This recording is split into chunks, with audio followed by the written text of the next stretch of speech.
Hallo, guten Abend. Ich kann ja schon mal laden, was? Wähle einen Spielstand aus, Kassette nutzen, yay. Wir machen gleich weiter, erstmal ein Stückchen trinken.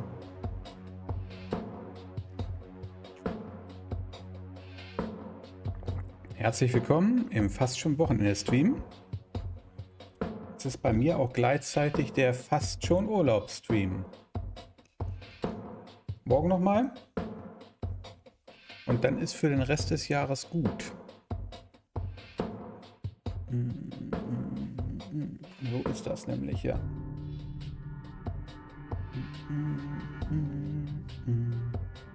Ich muss erstmal wieder gucken, was die Sache ist.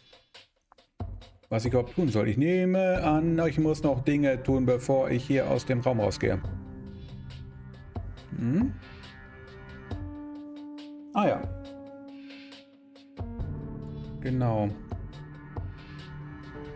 Am Wochenende sind wieder weitere Streams geplant, unter anderem, naja, endlich das Finale von Teil 2, würde ich denken. Samstagnacht. Sonntag auf jeden Fall auch Adventure, aber ein anderes. Nämlich Ghosts of Blackwood Manor. Sonntag, ich würde sagen 12 Uhr. Hallo Himmium, guten Abend. Herzlich willkommen. Beim Point and Click. Ja, dann muss ich mir, dafür muss ich mir natürlich noch ein bisschen Papier besorgen und Tesafilm. Ne? Alles klar bei dir? Ja, so gut genug, sage ich mal. Ne? Gut genug. Bisschen noch, bisschen Stress bei der Arbeit, aber kurz vom Wochenende und kurz vom Urlaub ist das wohl ein bisschen zu erwarten. Ne? Und ansonsten eigentlich okay, soweit. Und ich hoffe bei dir auch. Ne? Soweit okay. Bisschen müde. Aber ansonsten okay. Ja. Ding, ding, ding. Ja, ich würde mal sagen, wir gucken uns hier mal so ein bisschen um, ne? Also, der Spielstand, den ich gerade geladen habe, der hieß Kassette nutzen. Hab ich denn Kassetten? Diktiergerät, Mikrokassette, Anrufbeantworter. Ich habe Kassetten. Sinnvolle Kassetten? Bild der roten Blume. Telefon, Scanner, Computer. Ne? Ich hole dann Lots of the Fallen Stream nach, also den ersten Durchlauf. Ah, cool. Freut mich, ne? Freut mich. Also ich fand's geil. Ich habe zwar zwischendurch ein paar Mal echt mit den Zähnen geknirscht, ne? Aber bei dieser Art von Spiel ist das, glaube ich, fast unerlässlich, ne? Dass man zwischendurch so denkt, ne? Die Finale habe ich verpasst, okay. Dann werde ich mal nichts spoilern. Bin ja jetzt beim zweiten und bin eigentlich auch ganz zufrieden damit, wie es jetzt läuft. Ich habe auch schon einen Plan, was ich als nächstes mache. Ob ich das Samstag schaffe, weiß ich noch nicht so ganz genau. Am Samstag hatte ich eigentlich ein Treffen mit einem Kumpel und seiner Familie vereinbart. Kann aber sein, dass das ausfällt wegen Krankheit. Also nicht meiner, sondern seiner. Das könnte sein. Bin ich jetzt nicht ganz so sicher. Wird sich noch rausstellen. Wenn Samstag kein Treffen mit Freunden ist, dann wird es wohl Samstag vermutlich mit Lords of the Fallen weitergehen. Und wo es mit auf jeden Fall weitergeht, ist um Mitternacht Alan Wake 2. Und naja, ich habe so die Vermutung, dass wir es vielleicht diesmal wirklich fertig kriegen. Mal sehen. Hatte ich ja letztes Mal schon gedacht, das Finale kommt. Und dann hat sich jetzt doch noch ganz schön hingezogen. Ne? Naja, okay. Wie sieht's denn aus? Kassette, Anrufbeantworter. Mikrokassette, Ermittlung. The tape Grandpa had on him when he was found in 81. Ich muss erstmal wieder erinnern, was hier überhaupt zu tun ist. The tape I found in the briefcase. It seems that it was used in an answering machine at some point. Answering Machine kombinieren mit Drucker, Scanner, Anrufbeantworter. Mal sehen. That action doesn't seem productive to me. Alan Wake 2 ist toll, echt gut gemacht, was ich bis jetzt gesehen habe, ja, im Stream. Ja, ist auch ziemlich cool. Es macht echt Spaß.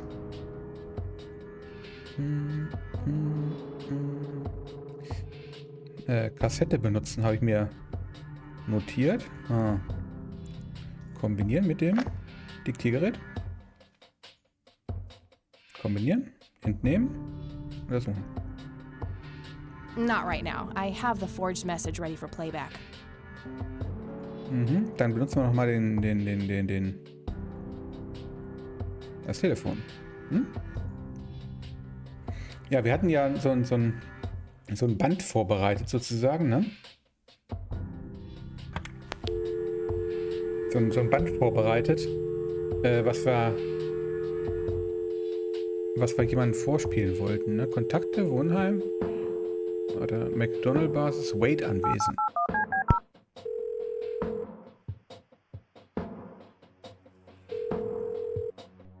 You've reached Erica Wade. Leave a message after the beep.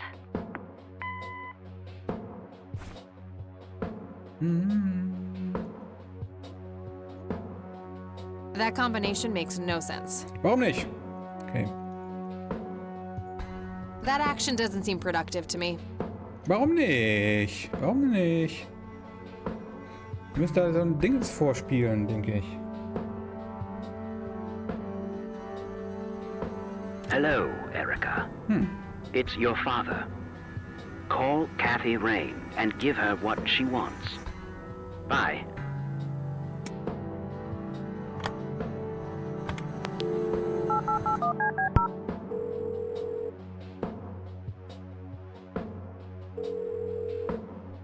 You've reached Erica Wade. Leave a message after the beep. Hi, Erica. This is Kathy Rain. I spoke to your father. He asked me to get in touch with you and said he would call ahead. You can reach me at 555-8352. Bye. Your move, Erica. Erika. Mal sehen. Erika. Now that's some out-of-the-box thinking.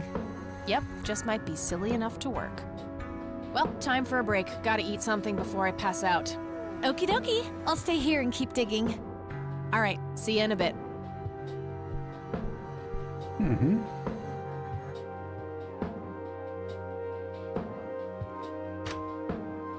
Und? Hey, Hey! so, any progress with the search? Yeah, I was able to identify that flower. It's called the red scythe, or Rosea falcus. I discovered that there was a small nature reserve near Conwell Springs, which was established in '89. The red scythe is on their list of endangered plants. I made a photocopy of the botany book page in case you want it later. That's something. I should go check it out. Maybe I can narrow down the place where that picture was taken. And, good work, Eileen. Happy to help. So what? Oh, hang on. I'll go get that. Okie dokie. Okidoki. Telefon.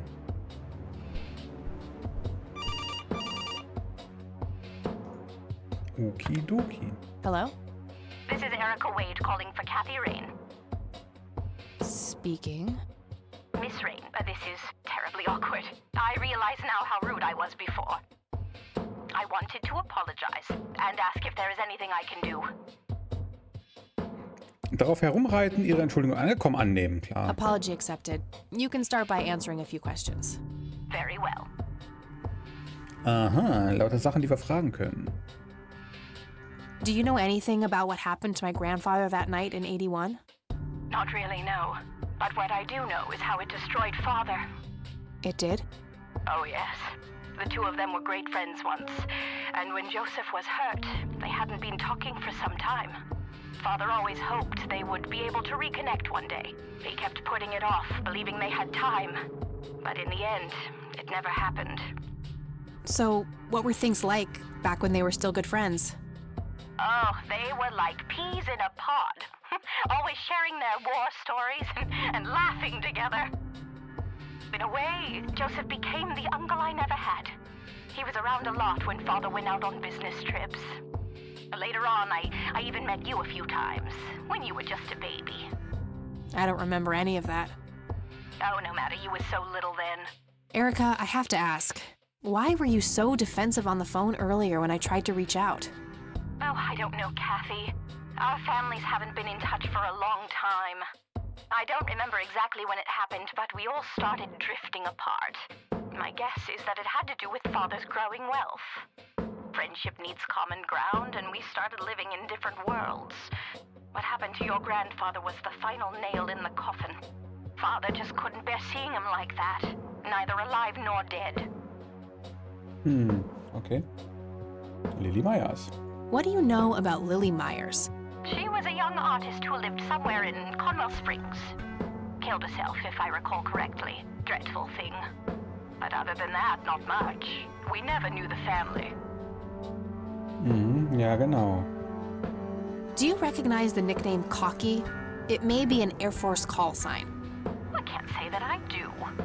Father had many friends in the Air Force, but no one I can recall by that name. What can you tell me about Mr. Wade?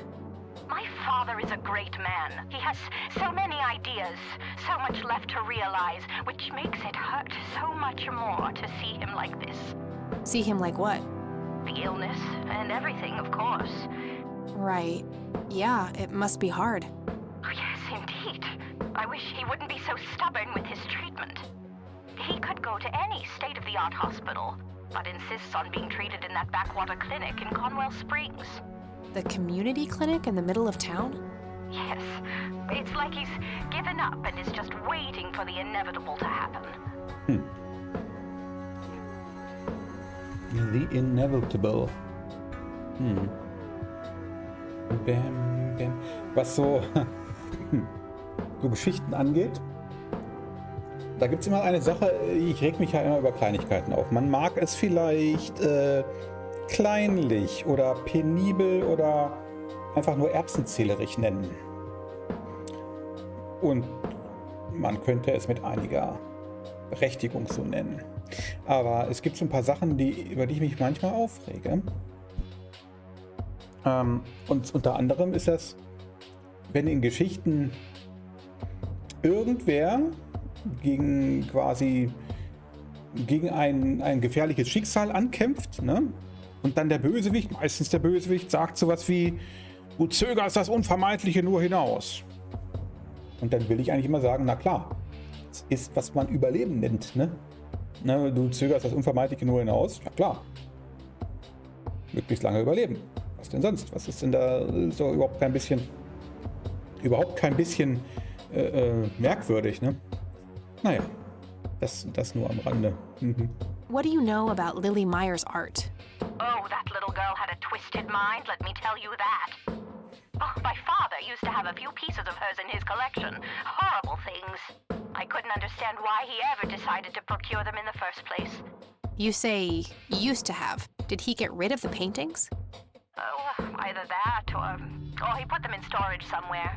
I haven't seen them for years. I never bothered to ask him why. Glad to be rid of them, quite frankly. So, das scheint die letzte Frage zu sein. Do you know anything about the Church of the Holy Trinity? It's the one and only church in Conwell Springs. I was baptized there, and I married my husband there. Anything out of the ordinary about them? Oh, not really. They seem like a typical church to me. Mehr haben wir wohl nicht. Wie es aussieht. Ne? Okay, that's all I needed. Very well. Feel free to call back if you have any more questions. All right. Wade is in Conwell Springs. He's being treated in the clinic. Den Spruch habe ich in irgendeinem Film von einem Bösewicht gehört, ich weiß nicht mehr in welchem. Ja, das kommt so häufig vor, ne? So, wenn Leute, sagen wir mal, was weiß ich, vor irgendwem wegrennen, ne? Der ihnen was Böses will, ne? Du zögerst das Unvermeidliche nur hinaus. Ja, klar, ne? Was denn sonst, ne? Verstehe ich manchmal nicht, ne? Naja, so ein Quatsch eigentlich, ne? Gut, also, wir müssen nach Conwell Springs. That was Erica Wade. Her father is being treated at the clinic in Conwell Springs. Being treated? He's sick? Looks that way. Small miracle they managed to keep it out of the press. Yeah, I suppose you are returning to talk to him? It'll have to be tomorrow. It's quite late for that now. I suppose. Scrabble? Oh, you're so on. I will crush you. Düdelip. Wow, die sind hypnotisieren. Tag 2 abgeschlossen.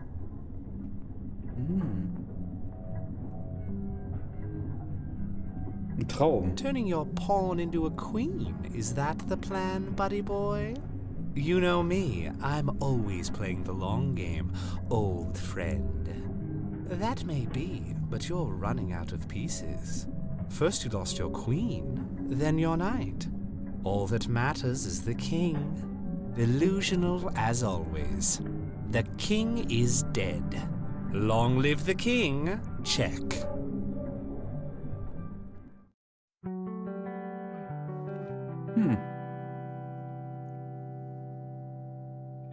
Good morning, sunshine.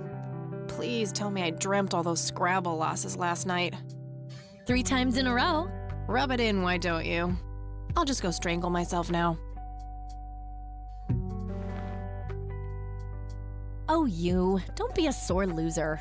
So what's the plan today? Mr. Wade is the plan. I'll head for the clinic right away.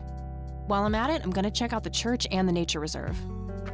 Okie dokie. What can I do to help?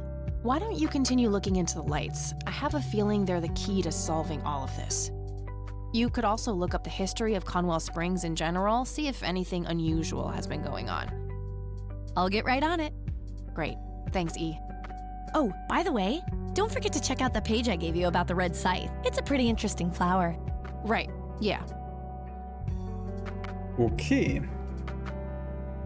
Okay, also wir müssen gleich los, aber wir gucken erstmal diese Auszug aus dem Botanikbuch an. Eileen gave me this. Might contain useful information if I come across a specimen.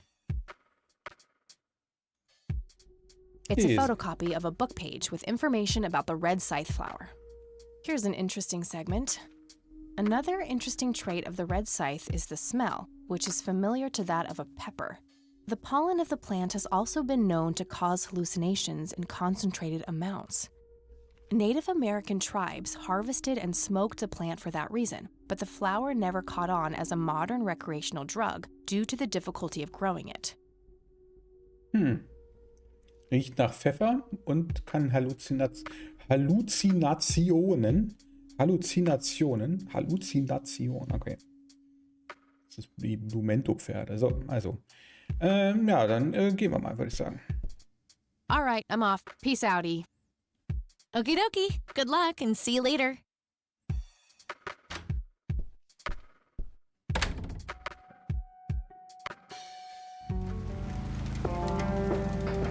Oh, 2 neue Orte.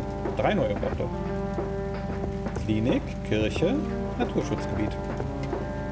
Fangen wir mal direkt mit der Klinik an.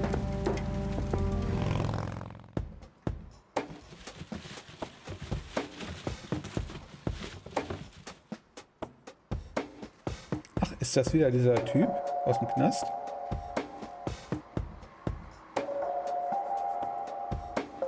Sieht wohl so aus. Mülleimer. Henna. Wird ja auch wirklich so genannt. Yeah, I'm good, thanks. Wie, du willst das nicht durchfühlen? Yep, it's full of trash. Figure that.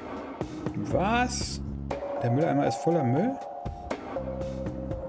Kann ich ja überhaupt nicht glauben. It's that homeless guy who helped me distract Lenny. Jetzt sollen wir reden. We meet again, Mr. Homeless Guy. Homeless? That's the worst thing I ever heard of, and totally untrue. So, what's up with the trash can? Digging for treasure? Well, I'm just going through a rough patch. By the way, you owe me $10. Nah, you agreed to 7. You're busting my balls here. Better get those balls checked out in this clinic then. So cold. Like a stake through the heart. What do they call you anyway? Gober. Everyone calls me Gober. All right, I'm Kathy. Pleasure to meet you. Gober. Okay. In Notizen. I need to ask you a few questions. Sounds serious. Ask away. Oh, wir haben eine ganze Menge Sachen zu erzählen. Und zu zeigen. Ne? Do you know anything about this flower? It's red? Enlightening. Ein Bild? Do you know what this is?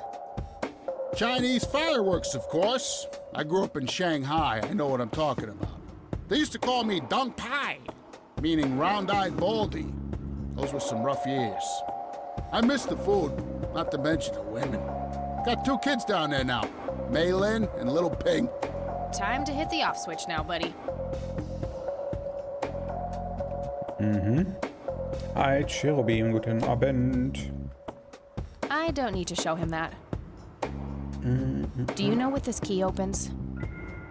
Your heart, mademoiselle? Oh, brother. Do you recognize these men? That's your granddad, right? Yeah. What about the other 2? No idea. I think my face blindness is acting up again. Okay.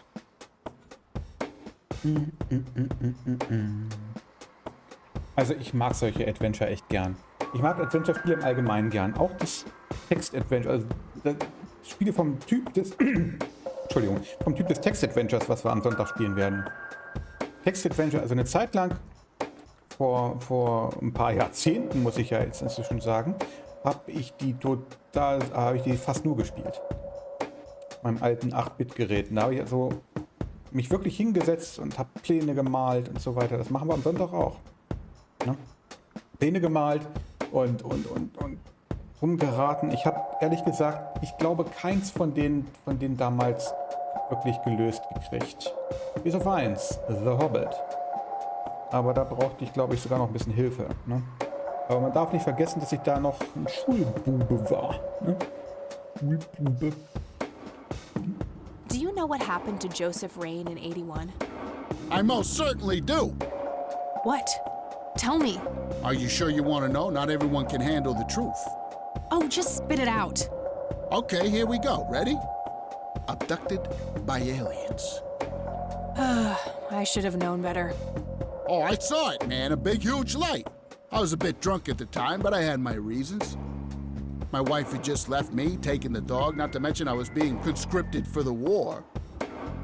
But I'm telling you, those goddamn aliens took him and they experimented on him. And that's why he was so messed up when they put him back. Yeah, I'm gonna have to stop you there. Open your mind, man. Open your mind. So. Do you know who Lily Myers was? Yep, my dad was the one who found her floating in the lake. Really? What can you tell me about her? Geez, not a lot. I mean, teenage girls, man, they're like their own species. Impossible to figure out. Not to mention how that entire family ain't, like, people-friendly. Now that's an understatement. Nearly started brawling with Sue the first time I met her. She could sure deal out a mean whooping, that lady. Okay. Cocky Rufzeichen. Do you recognize the nickname Cocky? Why, I used to call myself that back in Nam.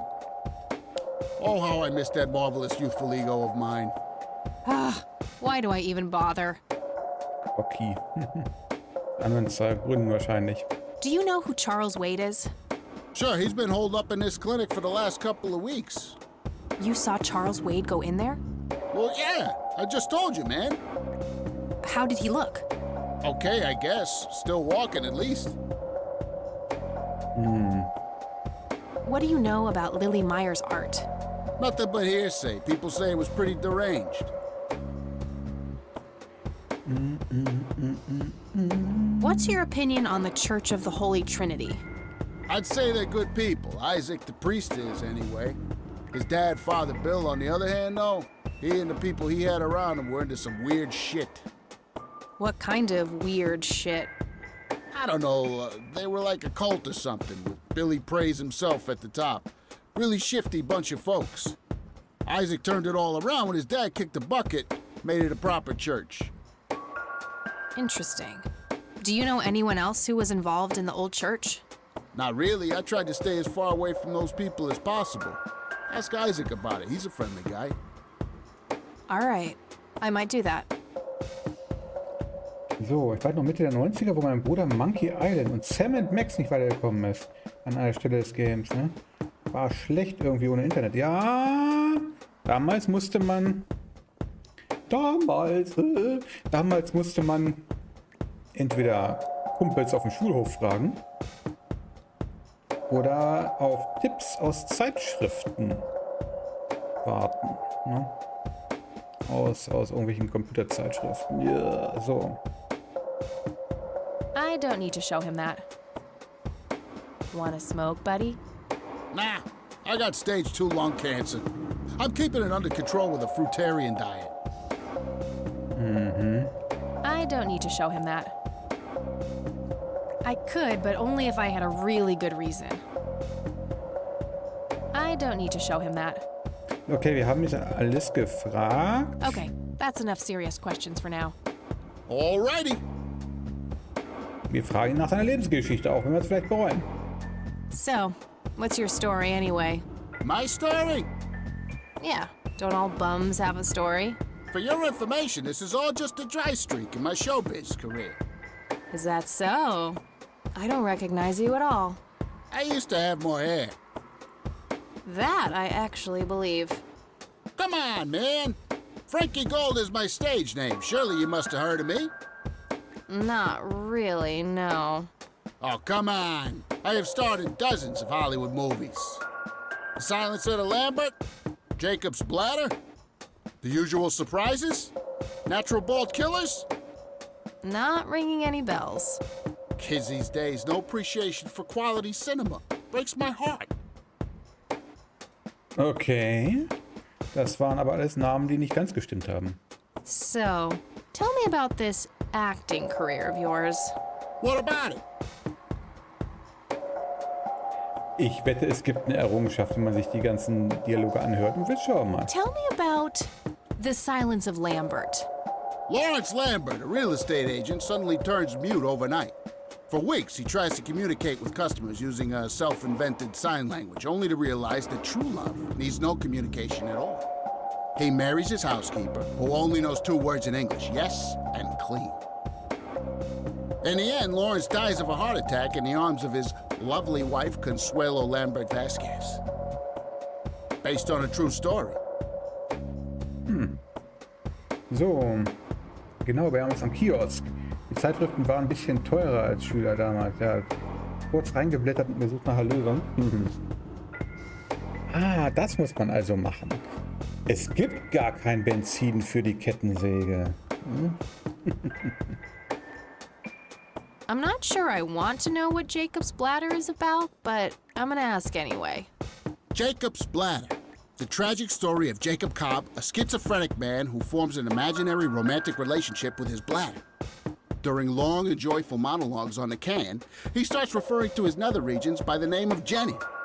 Sadly, before Jacob has a chance to elope with his sweetheart, he gets committed to an asylum due to increasingly erratic behavior.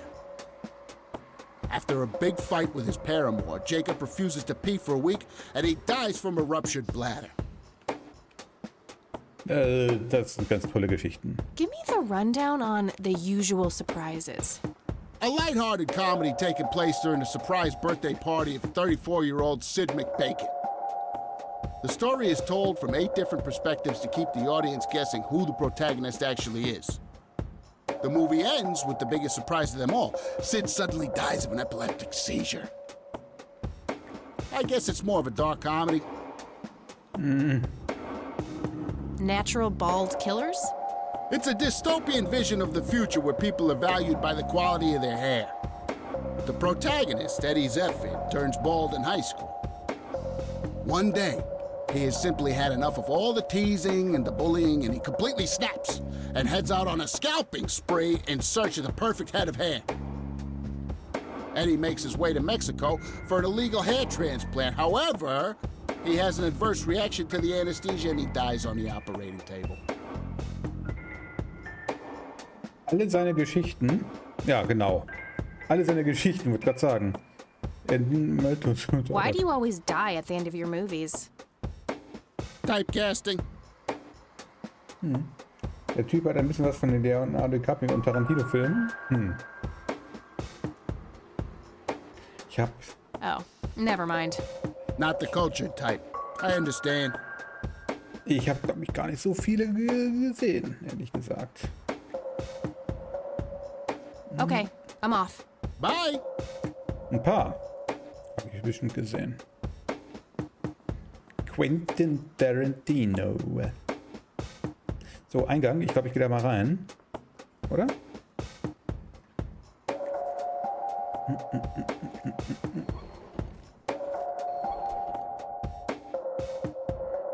No thanks. Women's magazines make my brain melt. Du hast Brain. Pflanzen. Was expecting plastic, but this looks like a real plant. A calendar from 1991. Guess they really liked that year.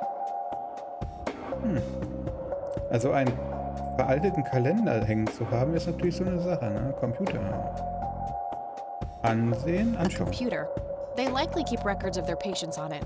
Ich sehe schon, auf was das hinausläuft. Wir müssen die Lady entweder überreden oder ablenken oder sonst irgendwie was, damit wir herausfinden, auf welchem Zimmer Wade I ist. can't read it from here. Wade. Sag mal, einfach hochgehen kann ich nicht, ne? Warte. Aschenbecher. Smoking allowed. Guess this place is a bit behind on healthcare regulations. Ja, in einer Klinik ist Rauchen eigentümlich. She looks bored out of her mind. Pretty understandable, to be honest. Akten. Rows and columns of files. Probably easier to use the computer if I need to do some digging. Uncomfortable, hard plastic chairs. It's like they're intentionally trying to keep people out. Ich gucke mir halt ganz gerne so das Drumherum an hier, ne? Okay. Ich würde vermuten, dass wir nicht einfach ins Obergeschoss gehen können. Doch? No point. I wouldn't even know what room to go to. Na gut. Dann reden wir mit der Krankenschwester. Excuse me, nurse? Hey, nurse! Yeah?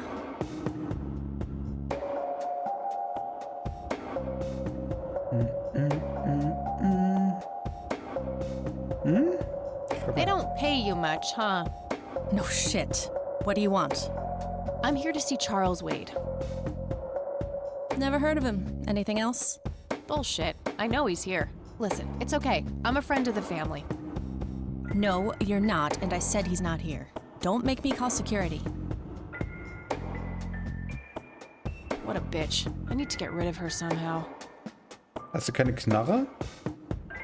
Aschenbecher. Vielleicht ihr Zigaretten anbieten? Das scheint doch hier irgendwie die rundherum sorglos Methode zu sein. Time for a smoke break, don't you think?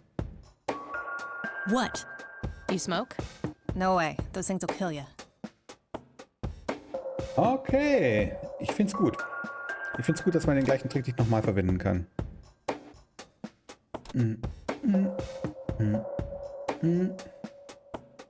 Foto mit Soldaten vielleicht. I don't want to show her that. Aber das Diktiergerät vielleicht. I don't want to show her that. Da hätte man vielleicht ihr vorspielen können, hier ist dein Vater und gib Casey alles, was sie will, ne?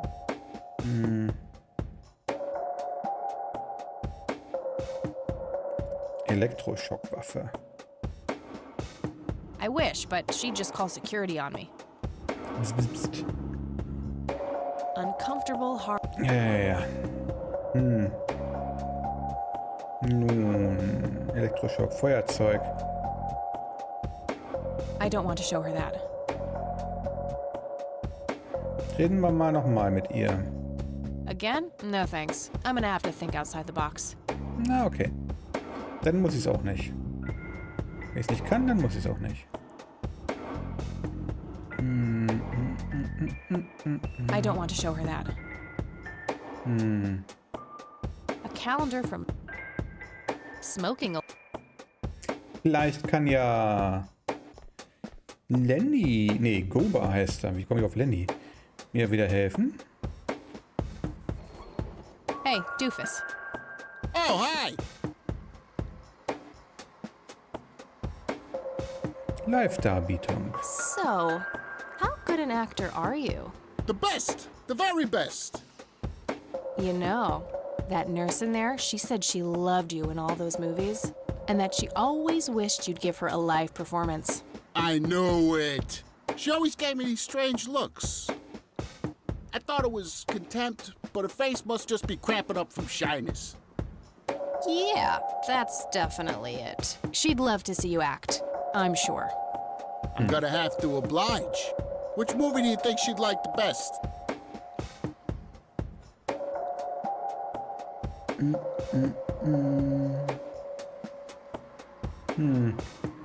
Die verhängnisvolle Blase.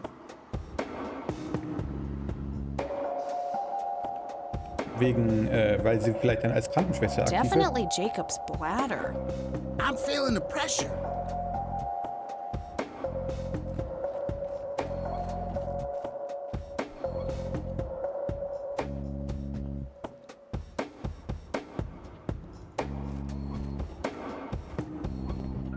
Oh, Jenny, everything is forgiven. You and me were like peas and carrots. I'm just so full of your love that I think I'm about to burst. Jenny, where did you go? Oh, I don't feel so good. Thank you, thank you. You've been a great audience. Das hat jetzt irgendwie nicht zum Erfolg geführt, wie es aussieht.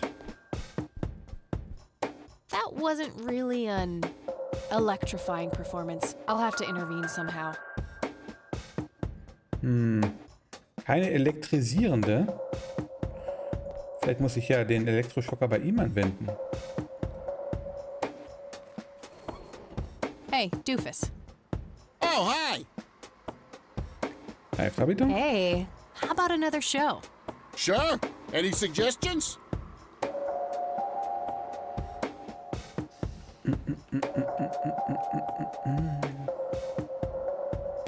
Die üblichen Überraschungen? Keine Ahnung. Probably The Silence of Lambert. Oh, I'm gonna be loud. War nicht elektrisierend.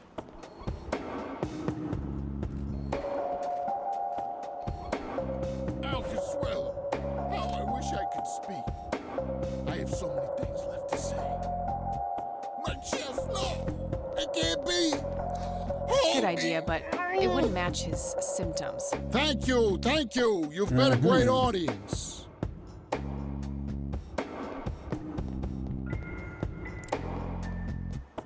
Ja, okay. Was expecting plastic? Ja, ich habe mir ehrlich gesagt nicht wirklich gemerkt, welche Geschichte zu welcher Sache da passt. Hey, doofus. Oh, hi. Hey, Sure. Pass auf, was definitely Jacob's bladder. I'm feeling the pressure. Dit. Wir haben ja nur 4. Also insofern. Oh, Jenny, everything is forgiven. You and me were like peas and carrots. Good idea, I'm just but so it full wouldn't match of his your symptoms. love that I think I'm about to burst. Jenny, where did you go? Oh, I don't feel so good. Thank you, thank you. You've been a great audience. Sie kann das Gelangweilte aber wirklich gut.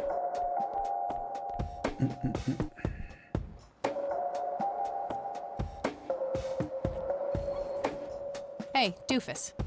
Oh, hi! Sie nennt ihn Blödmann. Hey, how about another show? Sure. Any suggestions? How about the usual surprises? Business as usual.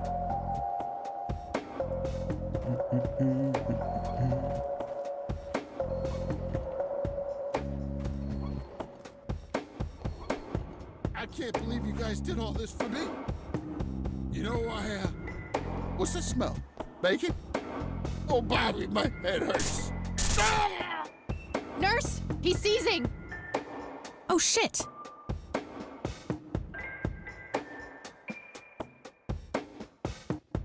Man, I feel like a total jackass. I'll have to make it up to the poor guy later. Ist ja auch ein Total Jackass. Mal ehrlich.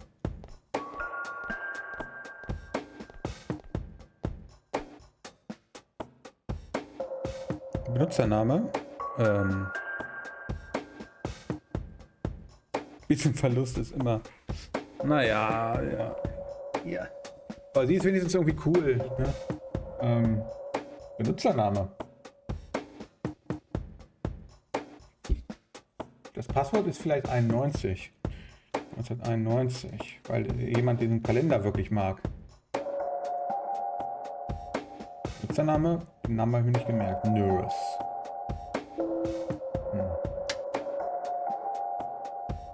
Wie heißt sie denn? Employee of the Month, Carlita Mendez. What a joke. It's that obnoxious nurse. Carlita Mendez.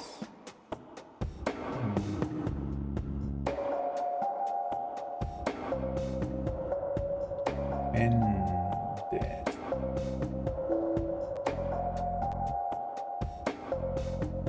Carlita. Ungültiger Benutzername. Carlita M. Ungültiger Benutzername. M. Carlita. Ungültiger Benutzername. Carlita.m.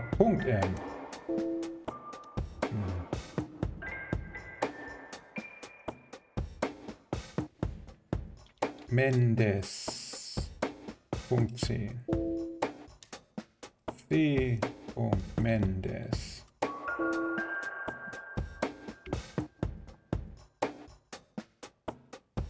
Carlita Mendez. Mehr geht nicht.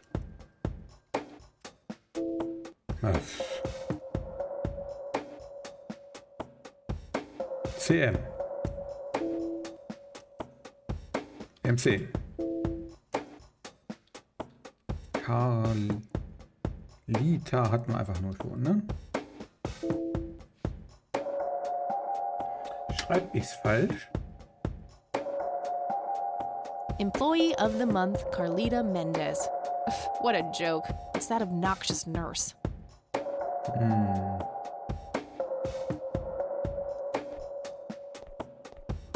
Rows and columns of... A calendar from 1991. Carlita Mendez. Das kann doch eigentlich nur so sein, oder?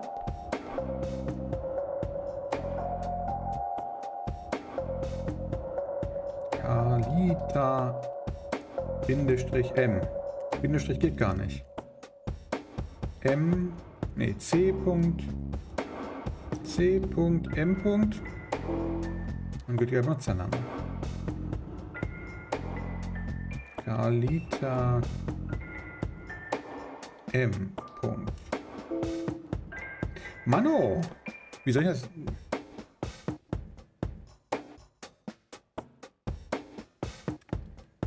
Hier, The Nerd. Nee, das geht natürlich nicht. Ungültiger Benutzername. Es steht da nicht ungültiger Benutzername oder Kennwort, sondern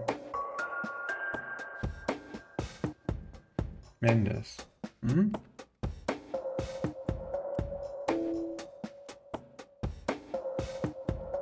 Punkt 10. Bindestrich gibt's nicht. Komma C? Nee.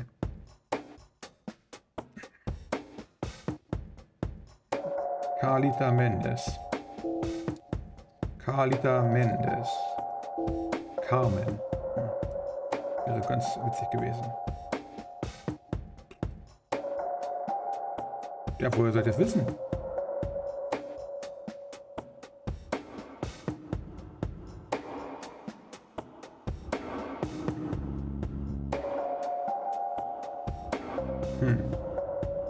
Gibt es hier irgendwo Hinweise auf dem Rechner? Also sieht nicht so aus.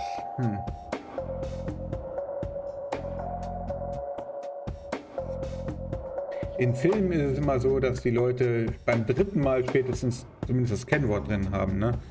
Also in Filmen ist es auch immer so, dass sie nur ein Kennwort eingeben müssen, keinen Benutzernamen. Versuche das. Nee, das ist es nicht. Versuche das. Nee, das ist es nicht. Sehen Sie einen Namen von einer, sehen Sie ein Bild von einer Katze an der Wand. Versuch mal Knuddel. Ja, dann ist es das natürlich, ne?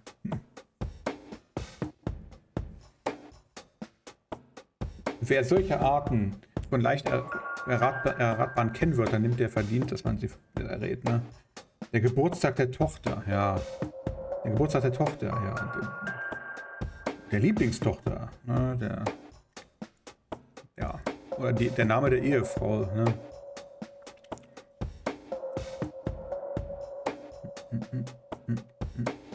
Ich brauche, glaube ich, noch mehr Infos. Oder irgendwie einen anderen Hinweis. No thanks. Genau so easy geht's im Film, genau. Ne? Und in Filmen, wie IT in Filmen und Serien dargestellt wird, ist fast beleidigend, ne?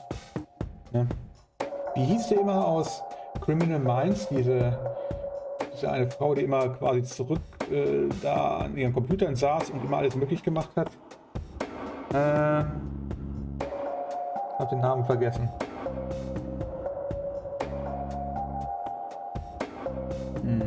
Aber wer einfach an einen Job rankommt, ja, um dann in dem Haus sich als Hausmeister zu tarnen oder so. Ich finde es immer fürchterlich, also ich finde es wirklich, ganz ehrlich, ich finde es fürchterlich, wie IT dargestellt wird. Vor allem so in diesen Krimiserien und sowas. Ne? So als wenn das auf der einen Seite etwas für totale Deppen ist und auf der anderen Seite quasi magisch. Ne? So, es wird dargestellt, dass das nur durchgeführt wird von irgendwelchen weltfremden Deppen, die aber einen Zauberstab in der Hand halten. Ne? So, wenn jemand einen Telefonanruf irgendwie aufgezeichnet hat und man hört nur und dann leitet der Ermittler das an die IT-Hilfskraft weiter und sagt, jag es durch einen Filter. Ja, Moment. Und dann hört man deutlich die Stimme, was da gesagt wird, ne? Oder wie immer alle möglichen Datenquellen anscheinend, alle Datenquellen der Welt allen jenen zur Verfügung stehen und auch zack, so ruckzuck kombiniert werden können. Ne? So, wir suchen einen 40 Jahre oder älteren Mann, der in Kansas einen blauen Pickup fährt. Und auf seinem Rasen hat er den und den Dünger verwendet. Und in seiner frühen Jugend hat er mal Schokolade geklaut. Ja, ich hab ihn. Das kann nur der und der sein, ne?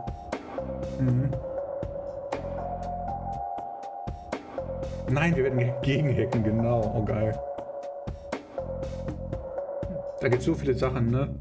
Und so, wenn jemand einen Datenträger hat, ne, wie heutzutage USB-Stick für Diskette, man schiebt die in irgendeinen Rechner und sofort poppt ein riesengroßes Dialogfeld auf, dass man das Kennwort eingeben soll. Ne?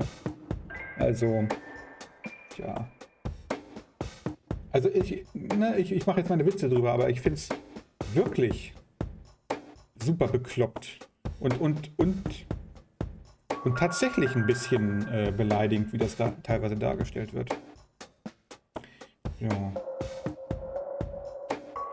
Computer Mendes, Carlita Mendes. Naja, aber was willst du machen? Die Allgemeinheit findet es halt irgendwie entweder witzig oder cool oder fördert sich darüber lustig zu machen. Guck mal, der komische Depp, der wieder dem eigentlich coolen Ermittler da hilft. Der coole Ermittler kriegt dann die ganze Anerkennung und der Depp, ja, ich hab dir einen Dr. Pepper mitgebracht.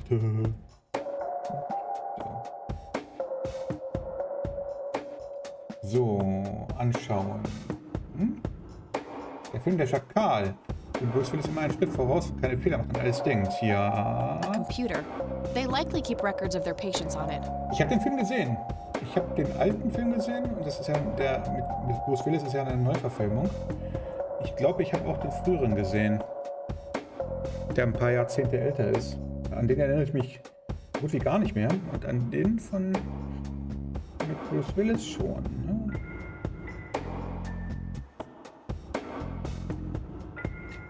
Ja. Smoking allowed. Und Carlita Mendes.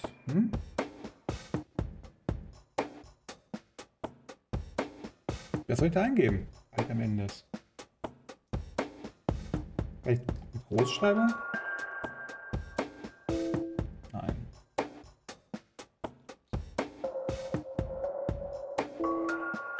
Jetzt sag nicht, dass das so geschrieben werden muss, ne? Mit Bruce Willis ist von 1997. Ach du meine Güte. Zeigt einem, wie alt man ist.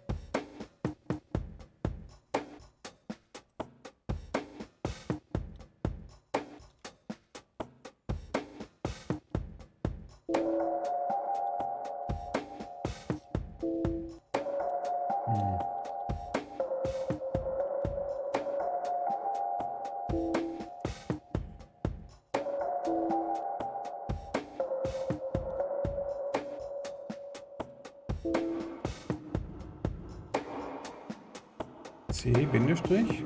Bindestrich gibt's nicht. Komma geht. Mit Mendes, Komma C. CA.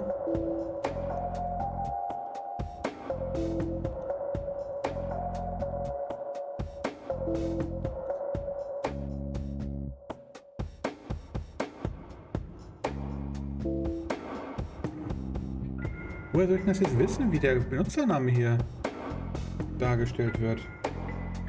Woher soll ich das denn wissen? In welchem Format das hier kommt? Gibt's hier noch was ich übersehen habe?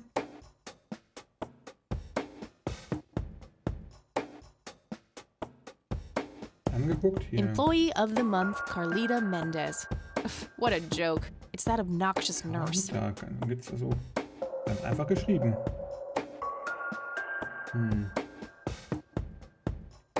Zeitschriften. Obergeschoss. Hab eine Lupe oder sowas? Habe ich irgendwas, was mir hilft? Wahrscheinlich nicht, oder? Schätzungsweise nicht. Hä? Hier liegt auch nichts, was ich benutzen kann. Hat jemand einen Tipp? Also hat jemand noch einen Tipp, was ich da eingeben soll? The Mendes. Wer hätte es gedacht, es klappt gar nicht. Wie viel passt hin? Oh, so viel. 10 Zeichen.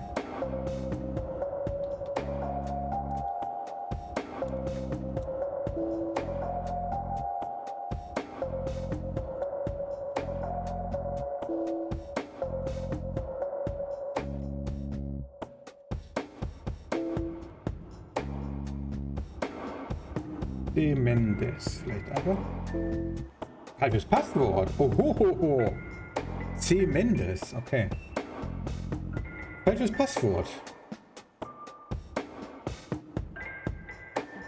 Jemand hat das Jahr 1991 gut gefunden.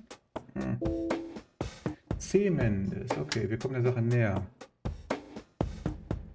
Hätte ich auch drauf Also das ist eine übliche Schreibweise sowas, ne? Hm.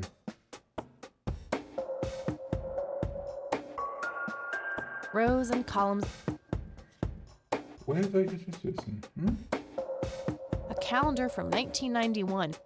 Guess they really liked that year.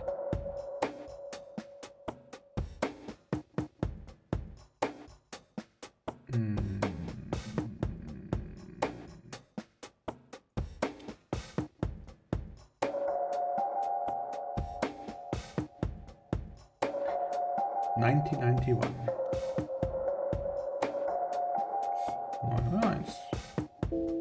Das Passwort. 0101.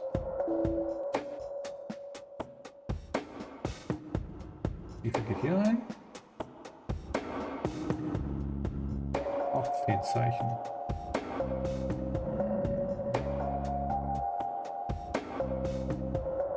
Hm. 99. Nein. Nein. Ich weiß aber nicht, ob ich es richtig geschrieben habe.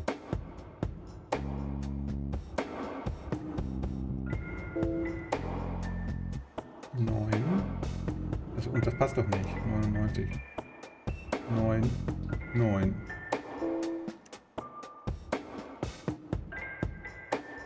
Nein, nein.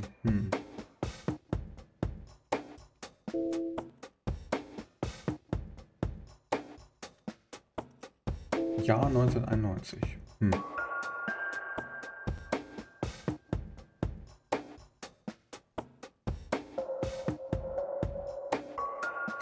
1991 ist jetzt in dem Spiel an der Stelle 4 Jahre her.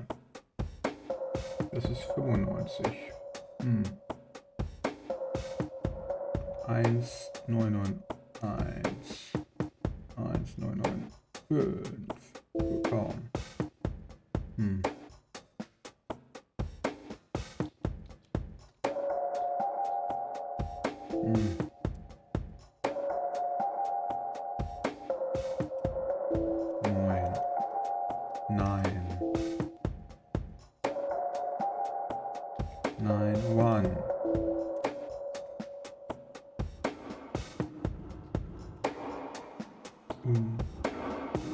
91 kann man nicht hinschreiben. Ne?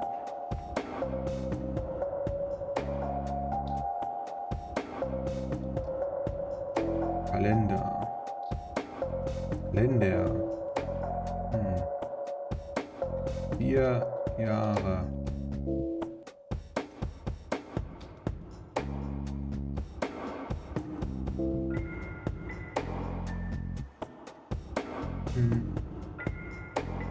Employee of the Month.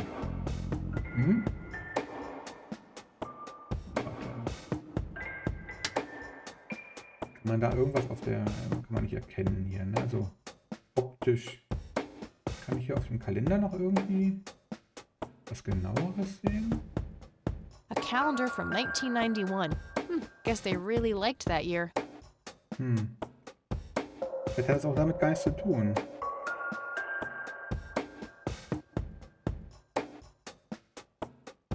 Vielleicht ist es ja sowas ganz Simples wie Passwort oder sowas. Sie war gelangweilt.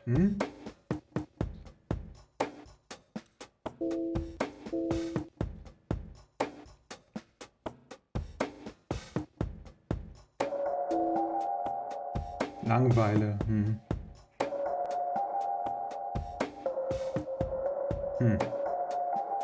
Passwort. Das als Passwort zu nehmen, ist nicht gut.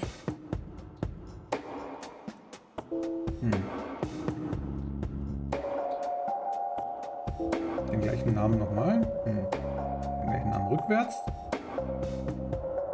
Z-E-D-N-E-M. Nein, wäre auch komisch gewesen, ne?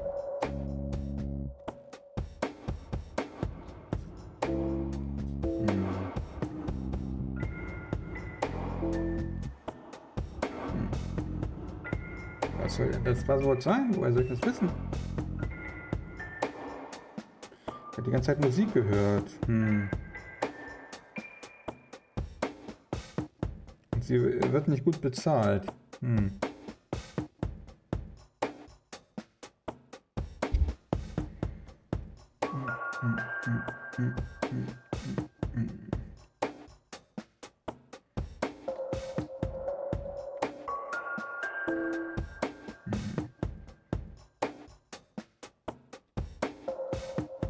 Umlaute kann man nicht benutzen, wie es aussieht. Ich bin voll der Hacker hier. Ich werde das in einem Film hätte ich spätestens beim 3. Mal das Passwort erraten, wie wir vorhin gesagt haben. Login.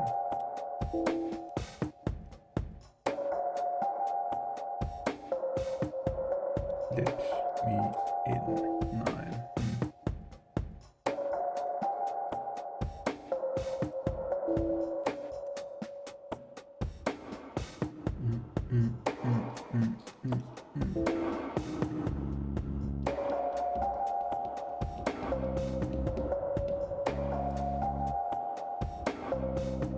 Conwell. Nein. Springs.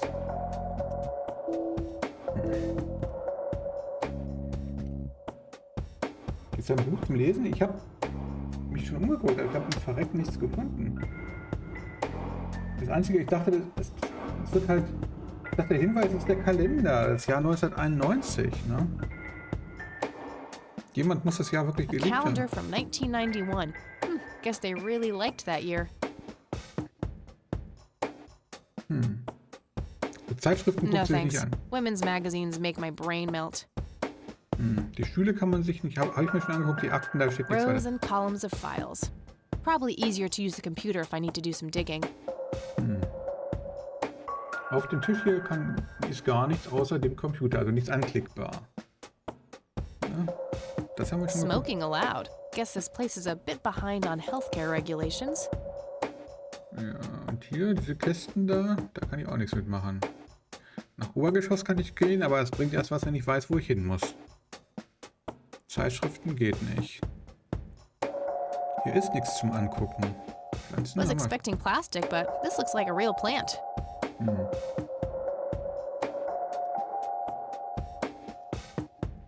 Am Computer selbst ist auch nichts. Ich habe auch den Computer schon angeguckt. Ob da vielleicht ein Notizzettel dran klebt oder sowas. Ne?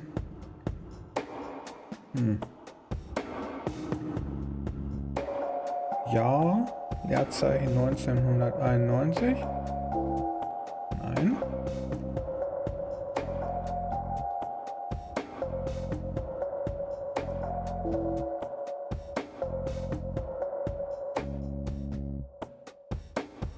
Erste 1 991, wohl kaum.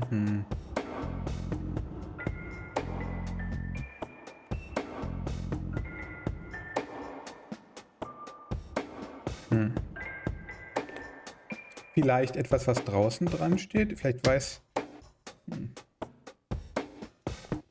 Kann ich rausgehen? Geht das?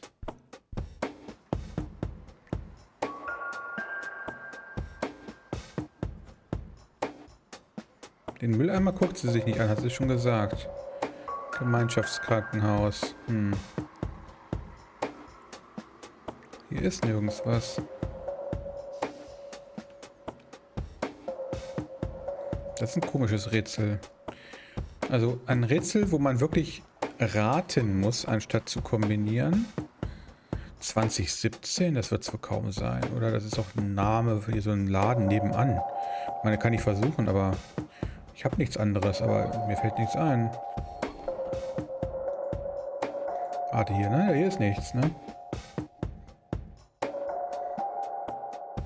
Also womöglich gibt es einen Hinweis, ich sehe ihn bloß nicht. Und ich interpretiere ihn nicht richtig, ne?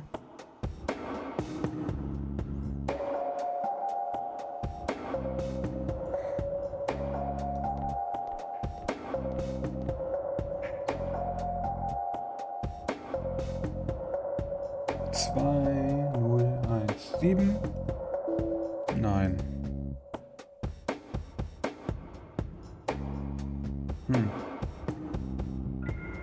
Kein Passwort.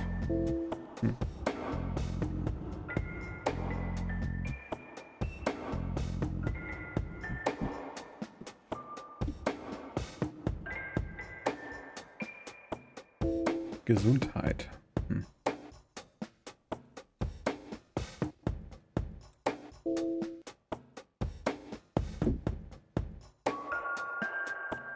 Mir fällt nichts ein.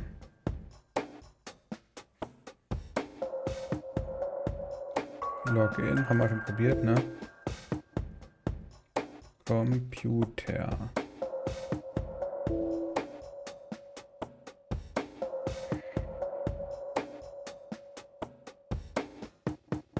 Eingang. Nee, jetzt wird Hahn herbeigezogen hier. Also, wenn ich da nichts finde, muss ich Onkel Google nachfragen. Mache ich jetzt auch. Auf dem Handy, damit ich nicht aus dem Spiel raustappen muss. Bestimmt. Na, mal sehen. Mal sehen, ob das so eine Aktion wird. Hm? Schauen wir mal. Sehe ich aus wie so einer von diesen Streamern, die so hier so sitzen und so eine Reaction machen. Während der Film läuft, gucken sie hier nebenbei. Während da der Film läuft, gucken sie hier nebenbei auf ihr Handy und schreiben Mails an ihre Kumpels. Ja. Le Pasch ist schwer rauszufinden. Hallo, herzlich willkommen.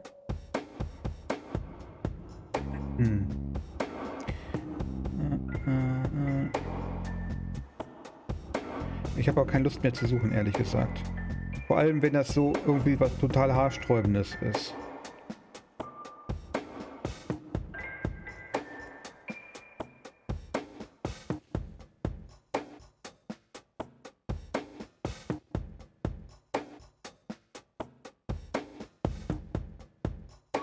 Warte.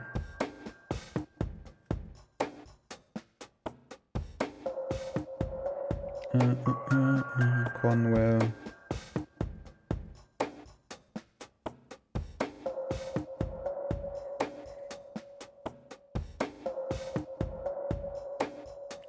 Springs. Nicht Sprungs, sondern Springs.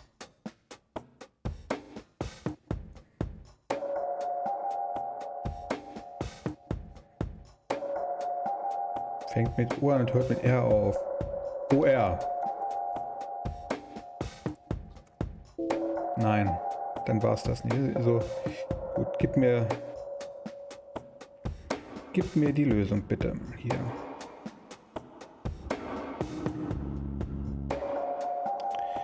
Weit nur notwendige Cookies. Soll's verraten? Ja, bitte gerne. Und dann würde ich echt gerne wissen, wie ich da hätte drauf kommen sollen.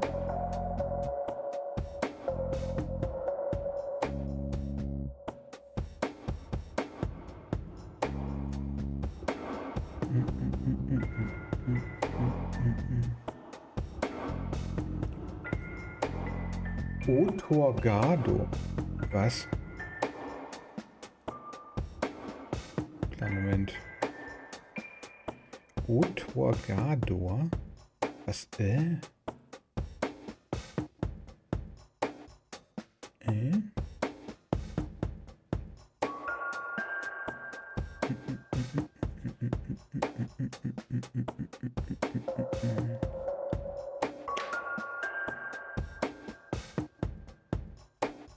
Moment. Ja, ich gebe es gleich ein. Danke erstmal. Aber wie hätte ich das denn rausfinden sollen? Hätte ich das an anderer Stelle herausfinden müssen oder hier im Krankenhaus? Zeitschriften kann ich nicht benutzen. Ich kann die ganzen Sachen nicht benutzen. Bekommt man anscheinend, wenn man sich mit einer Diskette am PC als Administrator einloggt. Oh. Okay, auf den Gedanken, meine eigenen Gegenstände zu benutzen, bin ich nicht gekommen. Dann machen wir es jetzt mal. Oh Mann.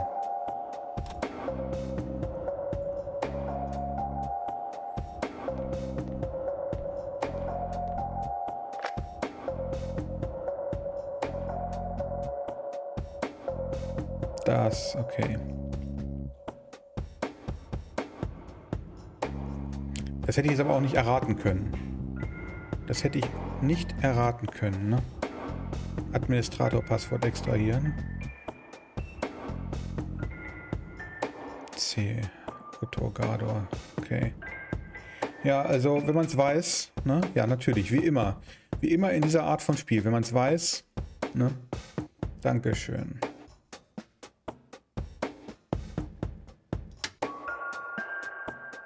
Ja, wie soll man darauf kommen? Ja, indem ich dran gedacht hätte, meine Gegenstände zu benutzen, die ich dabei habe, ne?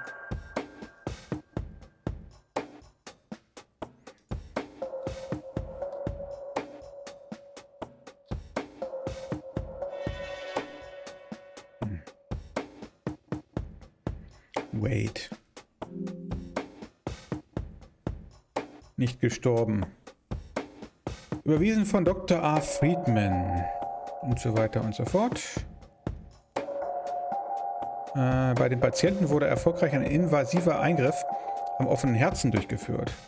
Er wurde auf eigene Bitte hin in diese Einrichtung verlegt. Die Prognose ist positiv und der Patient sollte erwartungsgemäß in 6 bis 8 Wochen vollkommen genesen sein. 6b. Okay. Das ist übrigens eine ganz fantastische Benutzungsoberfläche hier, wo man nichts anderes machen kann, als einen Namen einzugeben und dann nach und dann diese Information bekommt und sonst nichts. Keine Informationen, keine Kontaktdaten, gar nichts. Ne? Wollen wir noch was suchen? Hockey.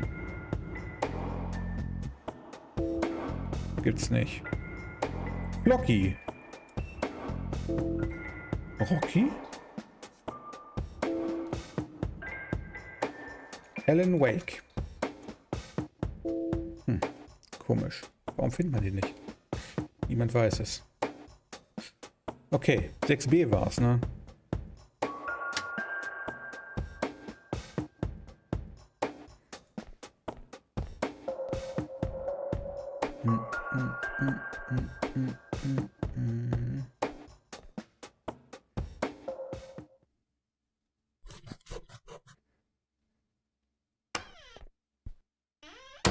It's all right, Claude. Understood, sir. So, you managed to find me. I did. Well, let's get this over with then. How do you want your pictures? Shall I get some tubes to fill my face with? Will that suffice for your front page? I'm no journalist. Well, not yet anyway. Ah, she's but a cub. So, you're hoping for your big break. Surely this must be worth an internship at one of the big papers. Do you want me to call Thompson at the Times and get it over with? I still play golf with him every once in a while.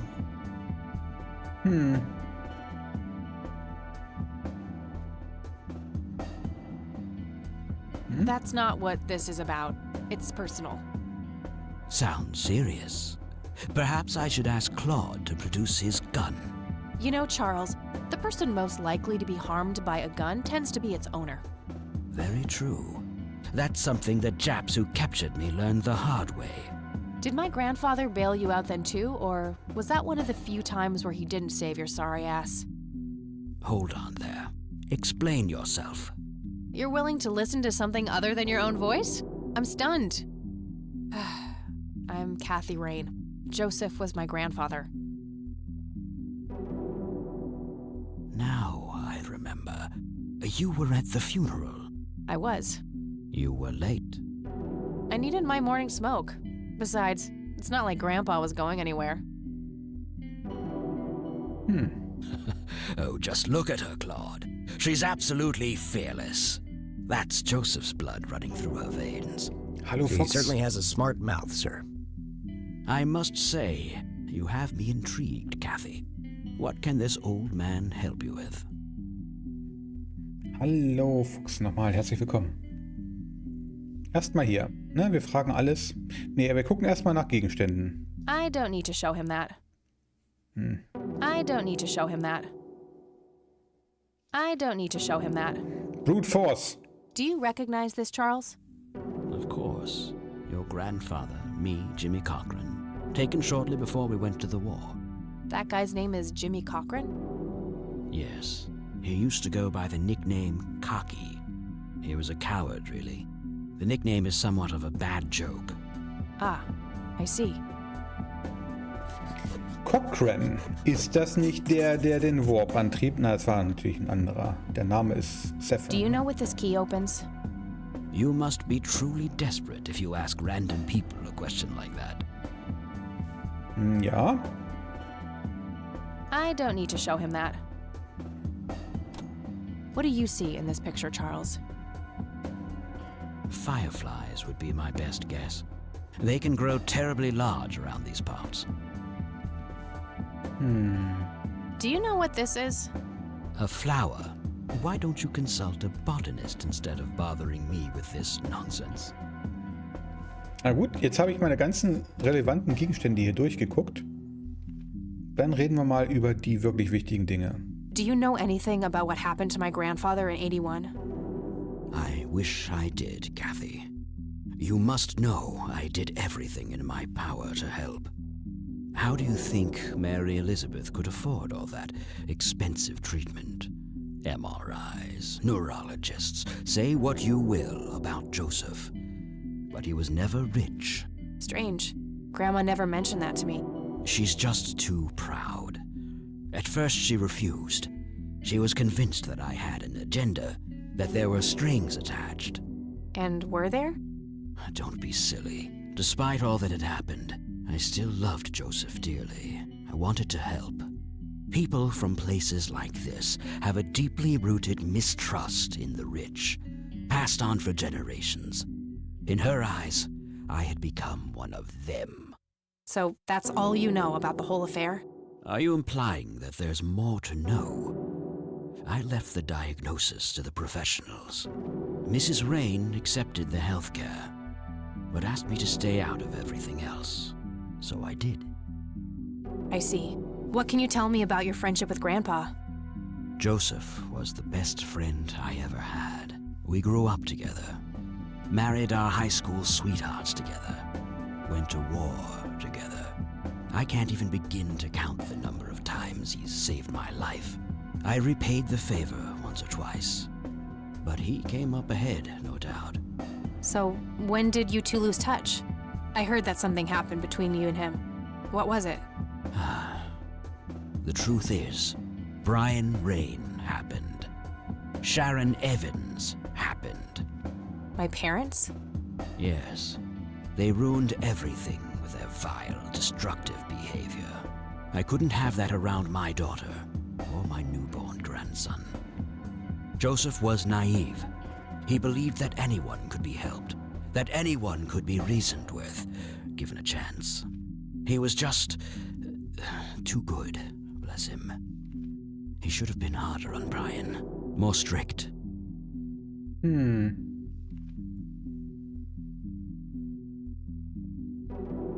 Ich habe keine Ahnung. Vielleicht würde die erste Auswahl, dafür sorgen, dass er mehr sagt. Und außerdem kann das natürlich auch sein, dass das auch stimmt. In dem Falle. I wouldn't mind teaching my old man some manners myself, wherever he is. Yes, of course. You must understand this better than anyone. People like your father simply cannot grasp how far their bad influence spreads. So our families started drifting apart. Eventually, my company grew much too large for this little town, and we moved on. Not long after that, your grandfather ended up in that wheelchair. That marked the end of our friendship, for obvious reasons. Das war ganz schön viel Text dafür, dass wir nur eine einzige Sache gefragt haben. You bought a number of paintings by Lily Myers. Why? I'm known to dabble in art from time to time. Martha, my wife at the time, was enamored with the paintings. I believe she first saw them at the high school which the Myers girl attended.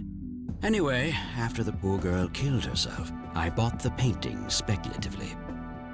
When a young artist with any talent to speak of commits suicide, it can be a wet dream of certain connoisseurs. Shortly after procuring the art, I had it valued by an expert who determined that the value was 3 times the amount I bought it for. Today, I'm sure I would have made my money back tenfold or more if it wasn't for the art theft. What art theft? There was a burglary at the mansion I used to own here in town. It was all over the local news at the time. Well, shit. Eloquently put.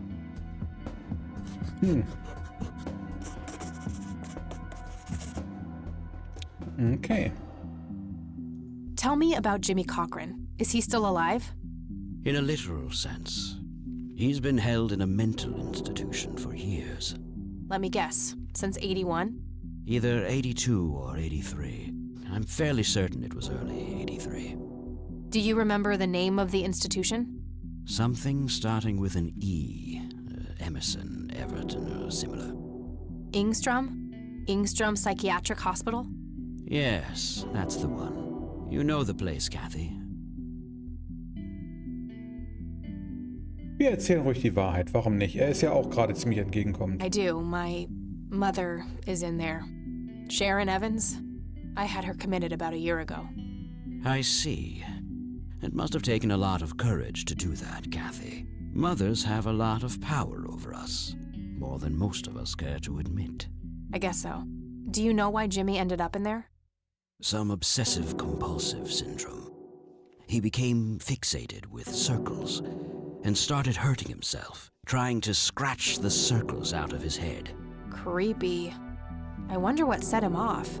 I think I'll check the place out tomorrow. Too late to head back to the city now. Okay, wir haben noch 2 Fragen. Can you tell me about the art theft? Well, somebody broke in, stole the paintings, and got out. Fairly clumsy job. Lots of broken windows. The strangest thing was that I had a Monet, a Rembrandt, and 2 paintings by Picasso, untouched. But every single painting by an unknown local artist, gone. That can't be a coincidence. Agreed. Somebody wanted those paintings badly. I assume there was an investigation. Yes, Sheriff Truman came by with his deputy a few hours later, but they didn't have much luck. We found a few hairs, which turned out to be from Ruffles, the family dog. Some stunning police work right there. Indeed. There was a single witness, though, who said he could make out multiple burglars leaving the scene of the crime, but nothing more than that. So, I take it the case was closed? Yes. I honestly didn't care much one way or the other, given the fact that my most expensive pieces were safe and sound. I think I'll have a chat with the sheriff about the matter, if that's okay with you. Certainly. I'll call ahead and instruct him to give you everything you need. That'd be great. Thanks, Charles. Anytime. But I'm curious, what's your interest in the paintings? I've learned that my grandfather went to Sue and asked to see them, right before he had his injury. Is that so? Strange. So, letzte Frage, die Kirche. What can you tell me about the Church of the Holy Trinity? They seem like any other church to me. But then again, I'm not their usual clientele. Weddings, baptisms, and funerals are just about what I can muster. And I always leave early. Okay. Das war's an Informationen, die wir aus ihm rausholen können, glaube ich. He's being cooperative at the moment. I shouldn't push my luck. Außerdem ist der Typ hier noch da, ne? I don't need to show him that. Okay, dann war's das wohl, würde ich sagen. Thanks, Charles. That's all I need for now. You're welcome, Kathy. Come back anytime. Okay, Grammophon. Looks like Wade brought some of his old tunes with him. Just some boring landscape paintings. Langweilige Landschaftsbilder. Okay. A private phone. Wade must get special privileges here. Ein Haufen Blumen. Claude. That guy is huge. I wonder how many cows he eats per day. I'd rather not. He'd crush me like a twig.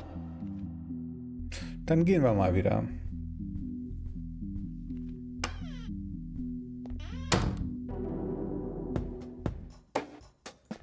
Okay. Dann, wir haben ja noch 2 weitere Orte, die wir aufsuchen können.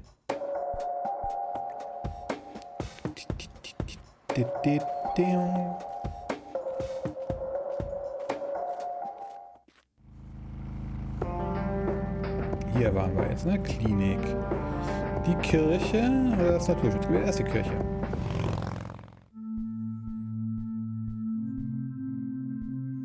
Hello, Father. Greetings, my child. I'm glad you decided to come here. Yeah, but just so you know, I'm not here to join your church or anything. Oh, I would never assume that. Good. So, with that out of the way, I have some questions. Anything you need. I'm Isaac Price. Kathy Rain, but I'm guessing you figured that out already. I did. Rumors spread quickly around here. So how can I be of service? Price, zufälligerweise erinnere ich mich mal an Zusammenhang gerade. Diese Gruft auf dem Friedhof, die große, da stand der Name Price dran. Also ich erinnere mich daran. I sincerely doubt it will come to that. I don't need to show him that. Ich mache erst wieder meine Brute Force Attacke. I don't need to show him that.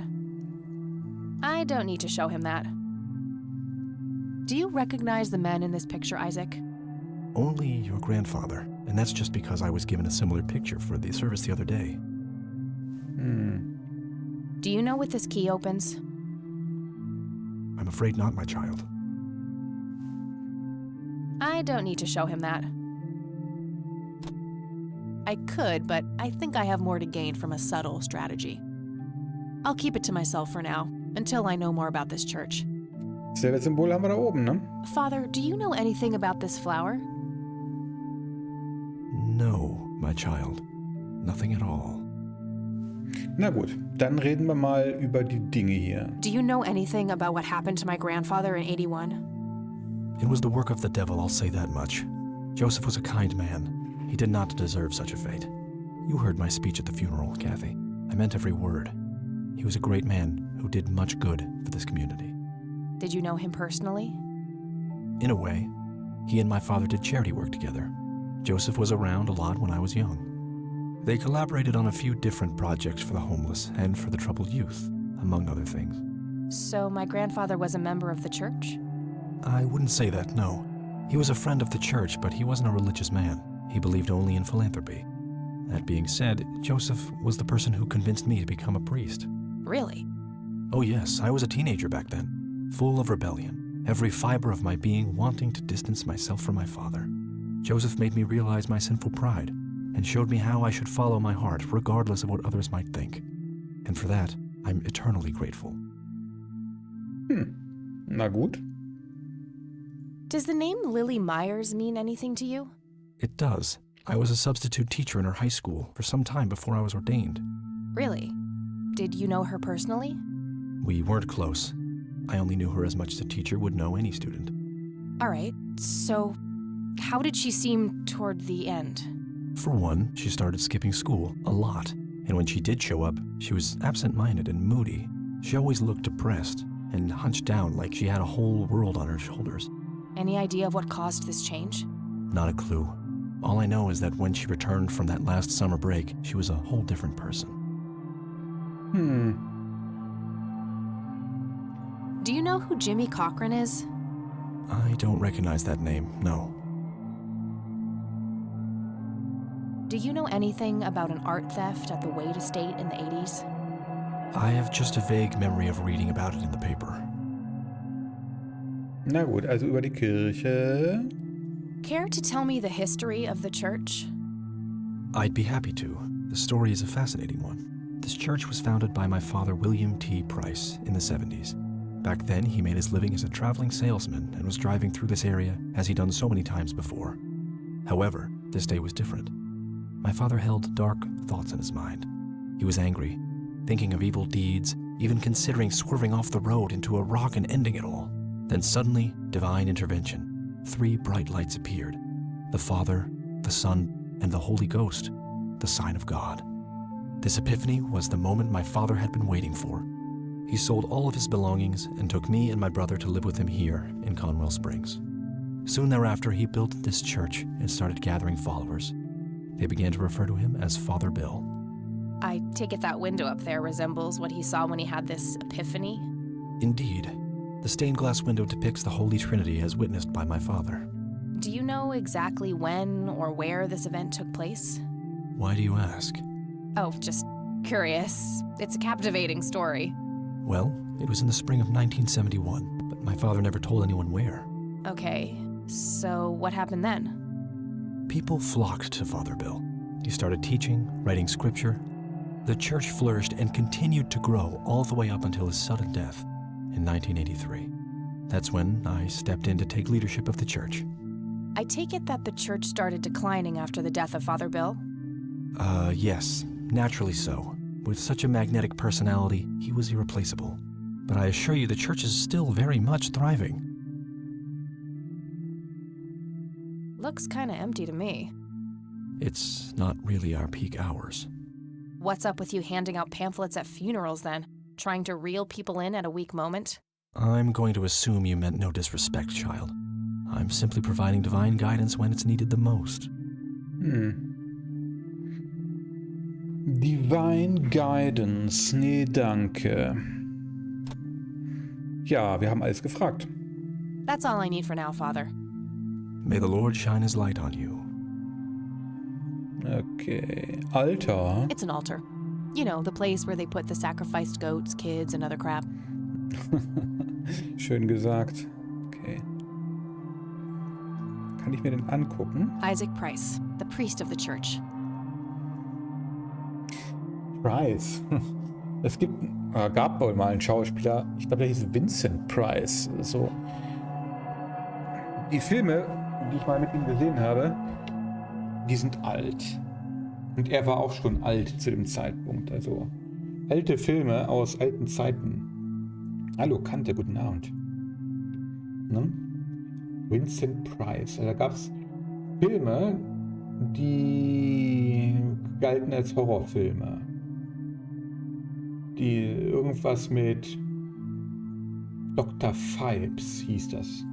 Das waren so, naja, er war so quasi so ein, spielte irgendwie so einen wahnsinnigen Mörder, der seine Opfer immer auf möglichst abstruse und gruselige Weise umgebracht hat. Ne? Daran kann ich mich noch dunkel erinnern, ich weiß aber überhaupt nicht mehr, wie es ausgegangen ist. Das nur nebenbei. Das ist der Weg, den die Gedanken gerade genommen haben. Bibeln nehmen. A bunch of red Bibles stacked in neat rows. Nehmen Sie alle mit. Nur für den I Fall. really shouldn't. They might burn. Nur für den Fall, dass mal. Naja, egal, lassen wir das. Tür. Tür. Impressive window. There's no doubt about it. Those are the smoky lights. So ist alles. Kann ich jetzt Berlin benutzen?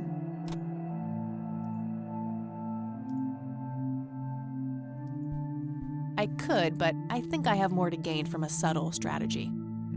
I'll keep it to myself for now, until I know more about this church.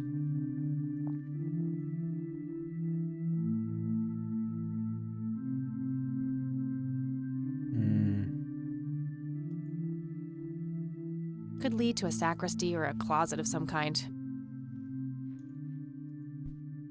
Bestimmt geht das gar nicht. Bestimmt kann sie da gar nicht lang gehen.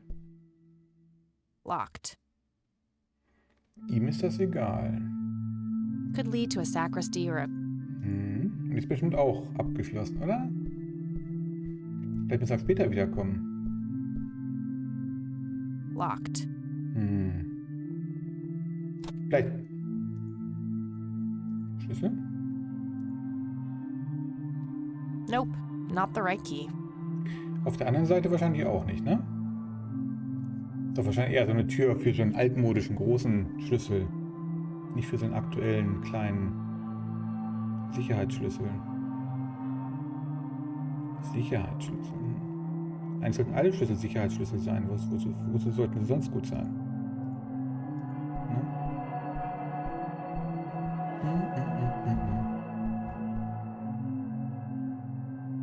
Nope, not the right key.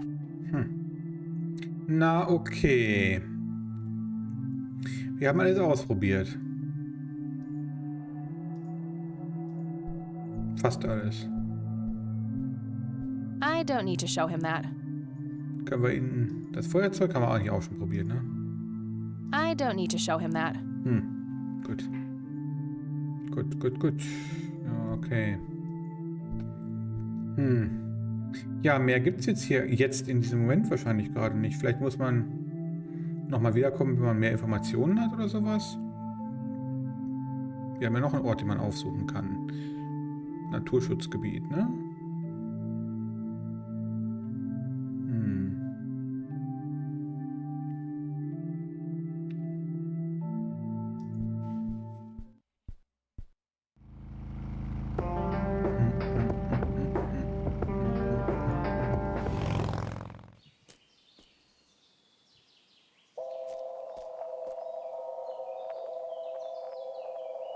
Well, this is it. This is where the picture was taken.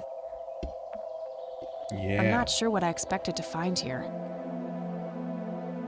Aliens. I need to clear my head.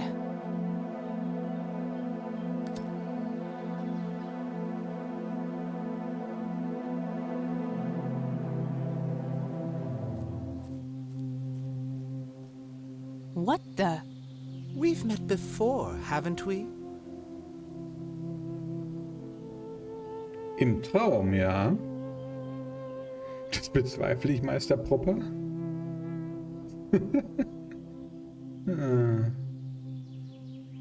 Das sind 3 relativ freche Antworten. An einen gruseligen Glatzkopf mit Make-up würde ich mich erinnern. Sie sehen aus, wären sie vom Zirkus weggelaufen. Ich nehme das hier. Ich bezweifle, ich Meister Propper. Außer der Aufkleber auf einer Flasche Putzmittel zählt. I don't think so, Mr. Clean. Unless seeing your face on a bottle of detergent counts.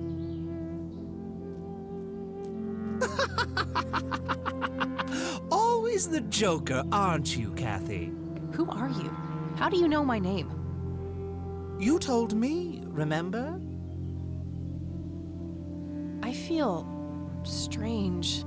Am I dreaming? It's the mending. I will try to facilitate. You're not real. I'm lying asleep in my bed right now. Focus, Kathy. Listen to the drowned girl.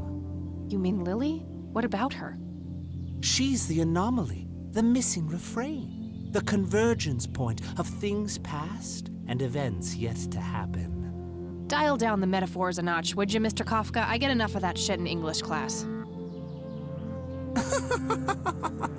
I knew you wouldn't disappoint. I'm glad, given how much trouble I went through to be here. You see, my name was taken from me, so I claimed a color in its stead. The next time we meet, you'll know the exact hue of red. You're on the right path, Kathy. Follow your grandfather, and everything will work out in the end. Was?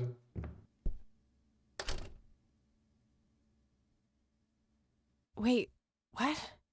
How did I get here? Am I going crazy? Am I turning into Mom?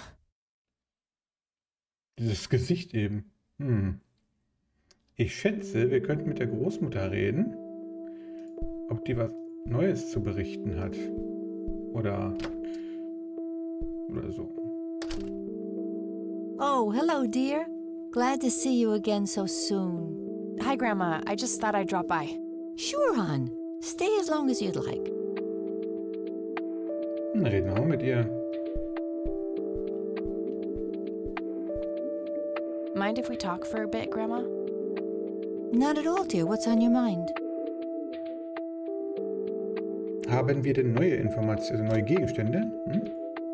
Do you know anything about this flower, Grandma? I can't say that I do. I remember seeing it growing in the woods, but I didn't think much of it at the time. What do you see in this picture, Grandma? I have no idea, but it's quite an eerie display. What is it? I'm trying to figure that out.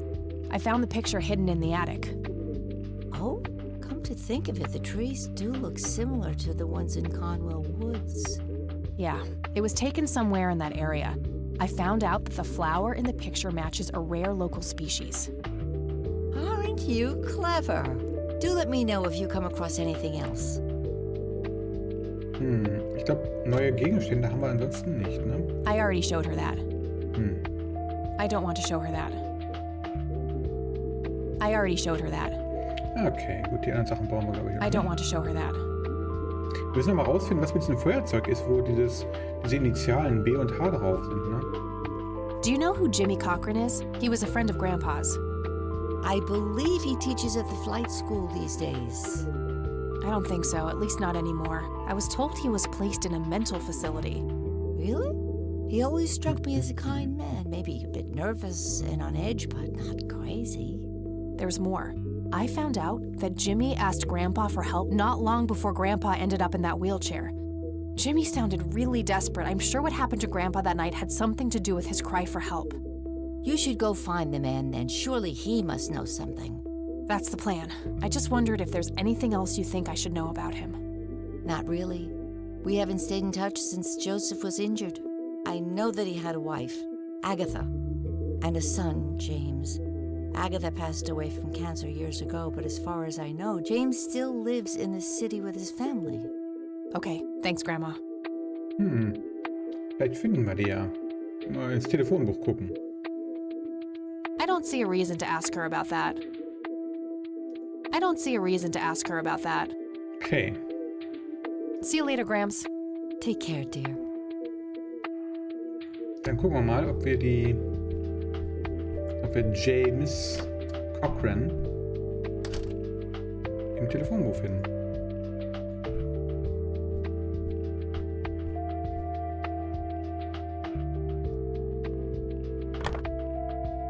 Jimmy Cochran? Nah, nothing like that in here. Warte.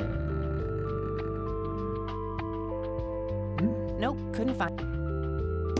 Warte. Telefonbuch It's a phone anschauen. book. Oh, toll.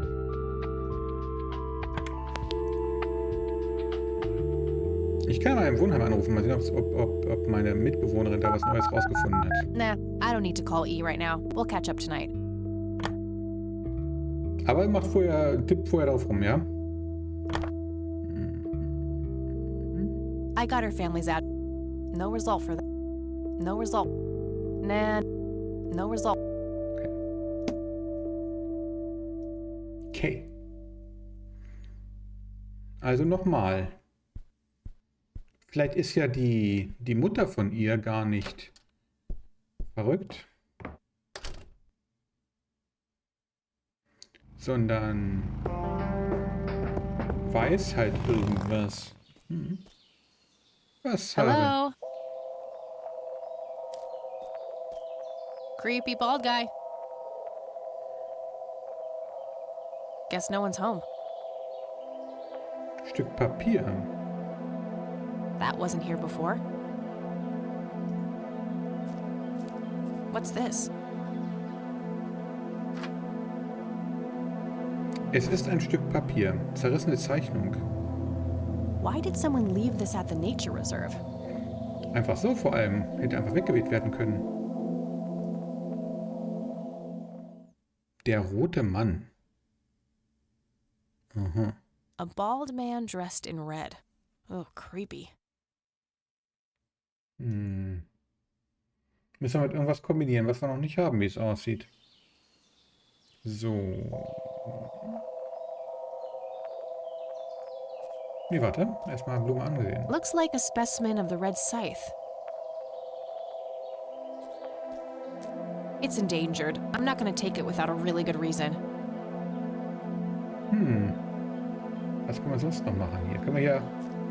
Da stand irgendwas. Nee, das ist der Ausgang. Okay, wir können da weitergehen. Oder, also vielleicht kommen wir auch wieder dann zurück. Weiß ich nicht. Gibt's hier noch was?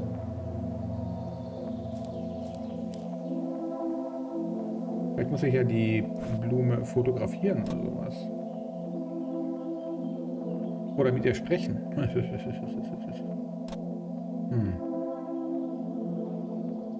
Oder vergleichen mit dem Botanikblatt.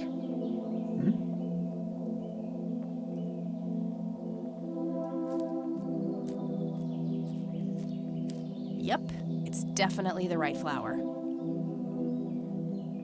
Wie sind hier also richtig. Und sie kann, naja, sie kann Halluzinogene oder Halluzinationen. Ich habe schon mal Schwierigkeiten, die richtige Betonung zu treffen. Hallus. Sie kann Hallus auslösen. Hallus, ey.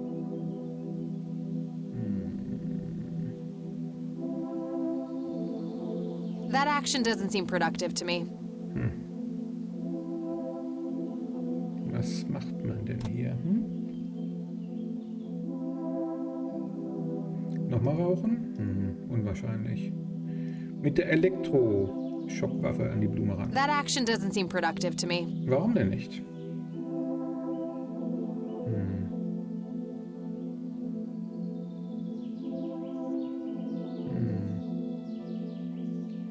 Hier gibt es nur Blume.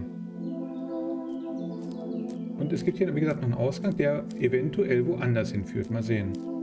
Vielleicht führt er aber auch auf die Straße zurück. Ja.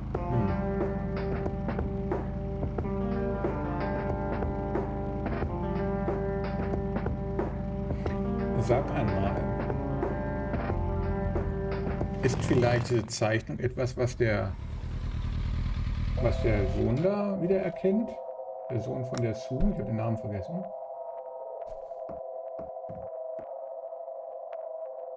Möwe?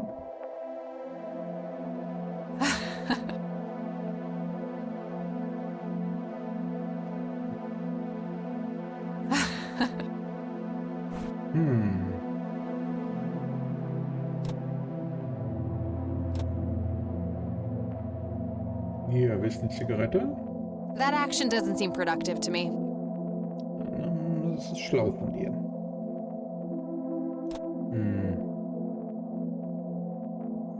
Okay. Zigarettenstummel, See, okay. Die Möwe, keine Ahnung, ob die irgendwas macht. Ich kann sie erschrecken, das ist auch alles. Ich kann die Tür boxen. Oh, it's you again. Come on in.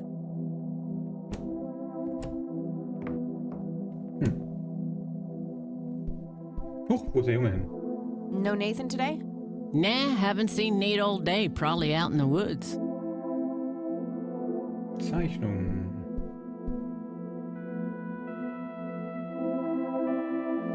Lilly? Ich. Ah, das ist ein That must trauriges be Bild. Lily. She seems very happy. Is this how Nathan still sees himself? As a little boy? Ist die Art von...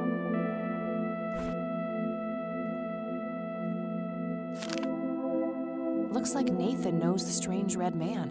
I need to talk to him about this. Der rote Mann. Ich hab's doch geahnt. Das ist der rote Mann.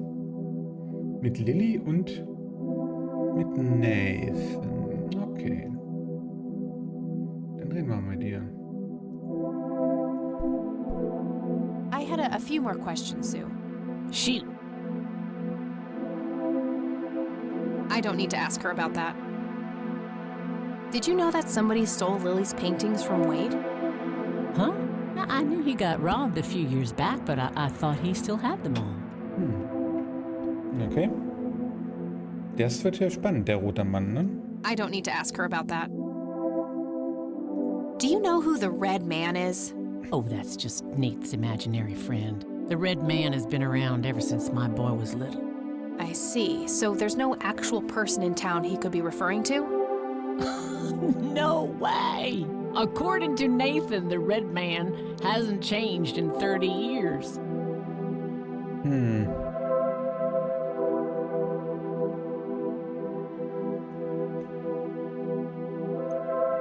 Den roten Mann gibt's wirklich, könnte ich sagen. Das klingt aber, ich weiß nicht, das könnte so ein bisschen wie eine Beleidigung oder so etwas klingen wie so ein bisschen invasiv, ne? Sounds like he has quite an active imagination then. Oh, you have no idea. He has unique names for each of the kitchen utensils. Nuff said. Okay. Do you know anything about this flower? Sure. Smoked it a few times back in the day, before it was endangered and all. Yeah? What was it like? Similar to pot, but stronger and more unpredictable. Never touched the stuff after I got pregnant with Lily. All right. Hm. Sue, what do you see in this picture? My God, that looks like one of Lily's paintings. Wow, really? Can you describe it? It was a nighttime scene, just like the photo, but the lights were floating above the lake. There was a pale hand reaching up from beneath the surface trying to touch them.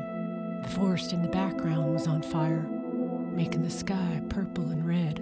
There were probably other details too, but that's what I can remember. Sounds captivating. Wish I could have seen it. Noch was zu zeigen? No reason to show her that. Den Schlüssel habe ich, glaube ich, schon gezeigt, oder? Do you know what this key opens? Well, that's a bit of a weird question, ain't it? Nee. I already showed her that. No reason. It was fun the last time. No reason. Okay. I think I'm Mehr gonna head gibt's off hier now. nicht zu sagen. Sure thing, little cat. Come back anytime. Yet another burial ground for those sweet, addictive, not to mention cancer-inducing sticks of tobacco. I'm a huge fan. Mehr gibt's hier gerade nicht, glaube ich, ne? Looks like they barely touched the food. Sie haben das Essen kaum angerührt. Elk, by the looks of it. They're fairly common in Conwell Woods. It's an early painting by Lily Myers.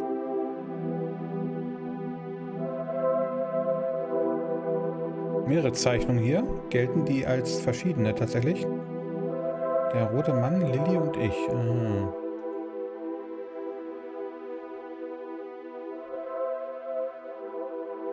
Alles das gleiche, oder? Sehr geheimnisvoll.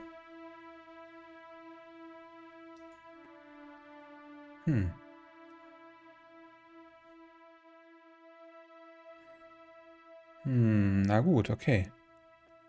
Eule. Very lifelike. Contrary to popular belief, I don't believe the owls are more than what they seem. Okay, dann gehen wir mal wieder.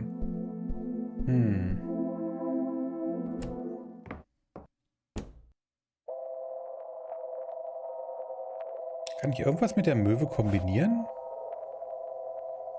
Elektroschockwaffe. I don't want to zap that. Feuerzeug. I don't want to burn that. Warum denn nicht?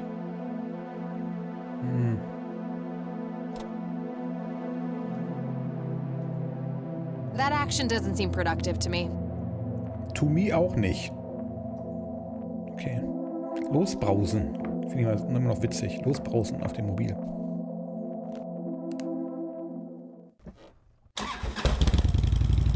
So, ja.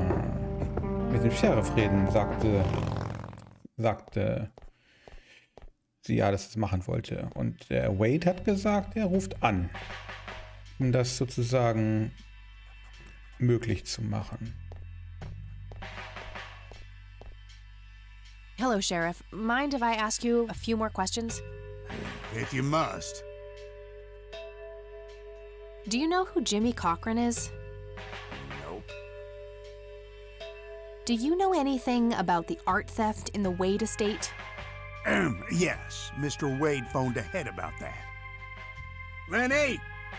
Yes, boss? Get the report from the burglary in the Wade estate back in '86? On it, boss. There you go, Kathy. Thanks, buddy. Okay, Polizeibericht Raub.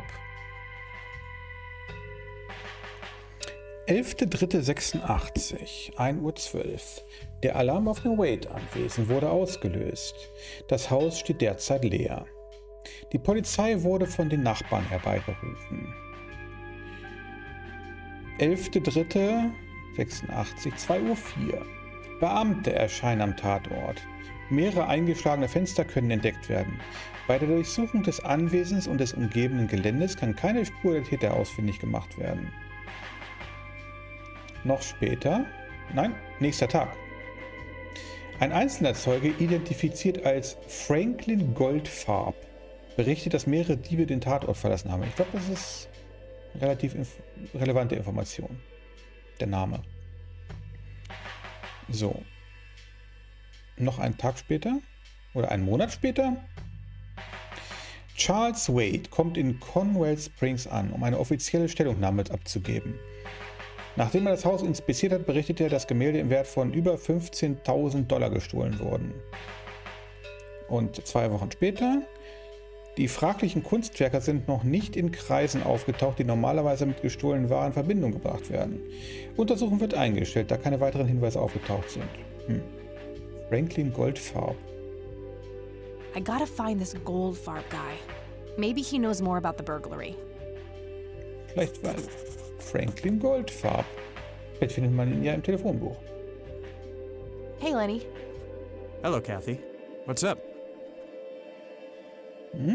Do you know who Jimmy Cochran is? Not really, Kathy. Sorry. Nah, I don't want to ask him about that. Ah, das sind auch, sagen wir mal, bequeme Antworten. Do you know anything about a weird bald guy dressed in red around here? You're joking, right? Oh, never mind. Does the name Franklin Goldfarb mean anything to you? Sounds familiar, but I can't place him. Aber vielleicht kann es ja der Well, Sheriff. gotta go. See ya. Vielleicht kann es ja der Sheriff. Es gab sowieso noch eine weitere Dialogoption bei ihm.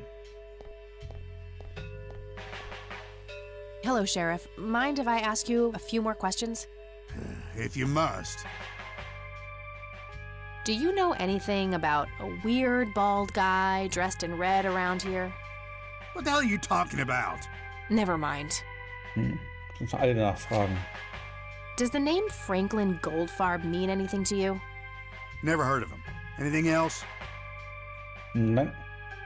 Oder hier den Rauch. I'll hang on to it for now. Botanikbuch. Do you recognize this flower? Matter of fact, I do. It's a local endangered plant with mild narcotic properties. Yeah? Have you come across any users in the area? Sure, but it's a bit tricky to do anything about it. Using it as a substance is technically illegal. Ah, so the illegal part is picking it in the first place. Yes, knowingly picking the flower is a crime, according to the Endangered Species Act of 1973. Gotcha, thanks. Interessant, dass er sowas weiß. Do you know what this is? It's just some kids playing pranks with flashlights. Pranks. I don't want to show him that. I probably shouldn't. He might ask where I got it from. He's new in town. I don't think he knows those men. Ich glaube, die anderen Sachen haben wir schon angeguckt. I don't want to show him that. Und ich muss dran denken, irgendwelchen Leuten dieses Feuerzeug zu zeigen. Vielleicht erinnert sich ja irgendwann dann doch mal jemand That's all daran, for was now. die Initialen bedeuten. Good.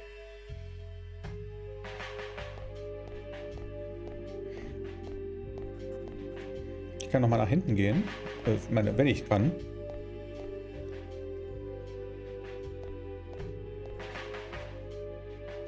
Laney, I need you to do something. How can I help, boss? It's my mother's birthday this weekend. You'll have to get her. Okay. Also hier ist es nichts weiter zu tun. A nehme ich jail an. cell. Looks cramped. Ich meine, hier war dieser komische Typ drin gefangen, ne? Mehr müssen wir, glaube ich, nicht machen. Wir kommen raus.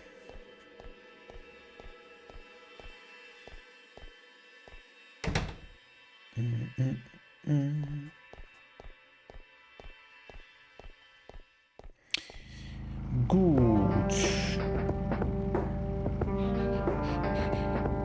Wen können wir fragen? Die Großmutter. Das ist das Letzte, was wir heute machen. Und dann speichern wir. Und dann gehe ich schlafen. Und dann ist Arbeitstag. Oh, hello, dear. Der letzte für dieses Jahr. Die Großmutter guckt mich an. Was ist hier los? Das ist sehr... Mind if we talk for a bit, Grandma? Not at all, dear. What's on your mind? I don't see a reason to ask her about that. Ich sehe da schon einen Reason. Does the name Franklin Goldfarb mean anything to you? Oh, that poor man. He used to be an upstanding citizen, you know. Now he's constantly drinking and keeps babbling on about that imaginary acting career of his. Sad thing. Do you know where I can find him? He's homeless, dear. Lost his job a few years ago and never really got back on his feet. Okay, now I know who you're talking about. Thanks, Grandma. Looks like I'm gonna have to have a chat with Goober. Ja. Well, gotta go, Grams. Talk to you later. Bye, Kathy. Und das ist auch eine super Sache, dann weiß ich nämlich, was ich nächstes Mal machen muss. Mit Goober reden. Ne? So, Spiel speichern.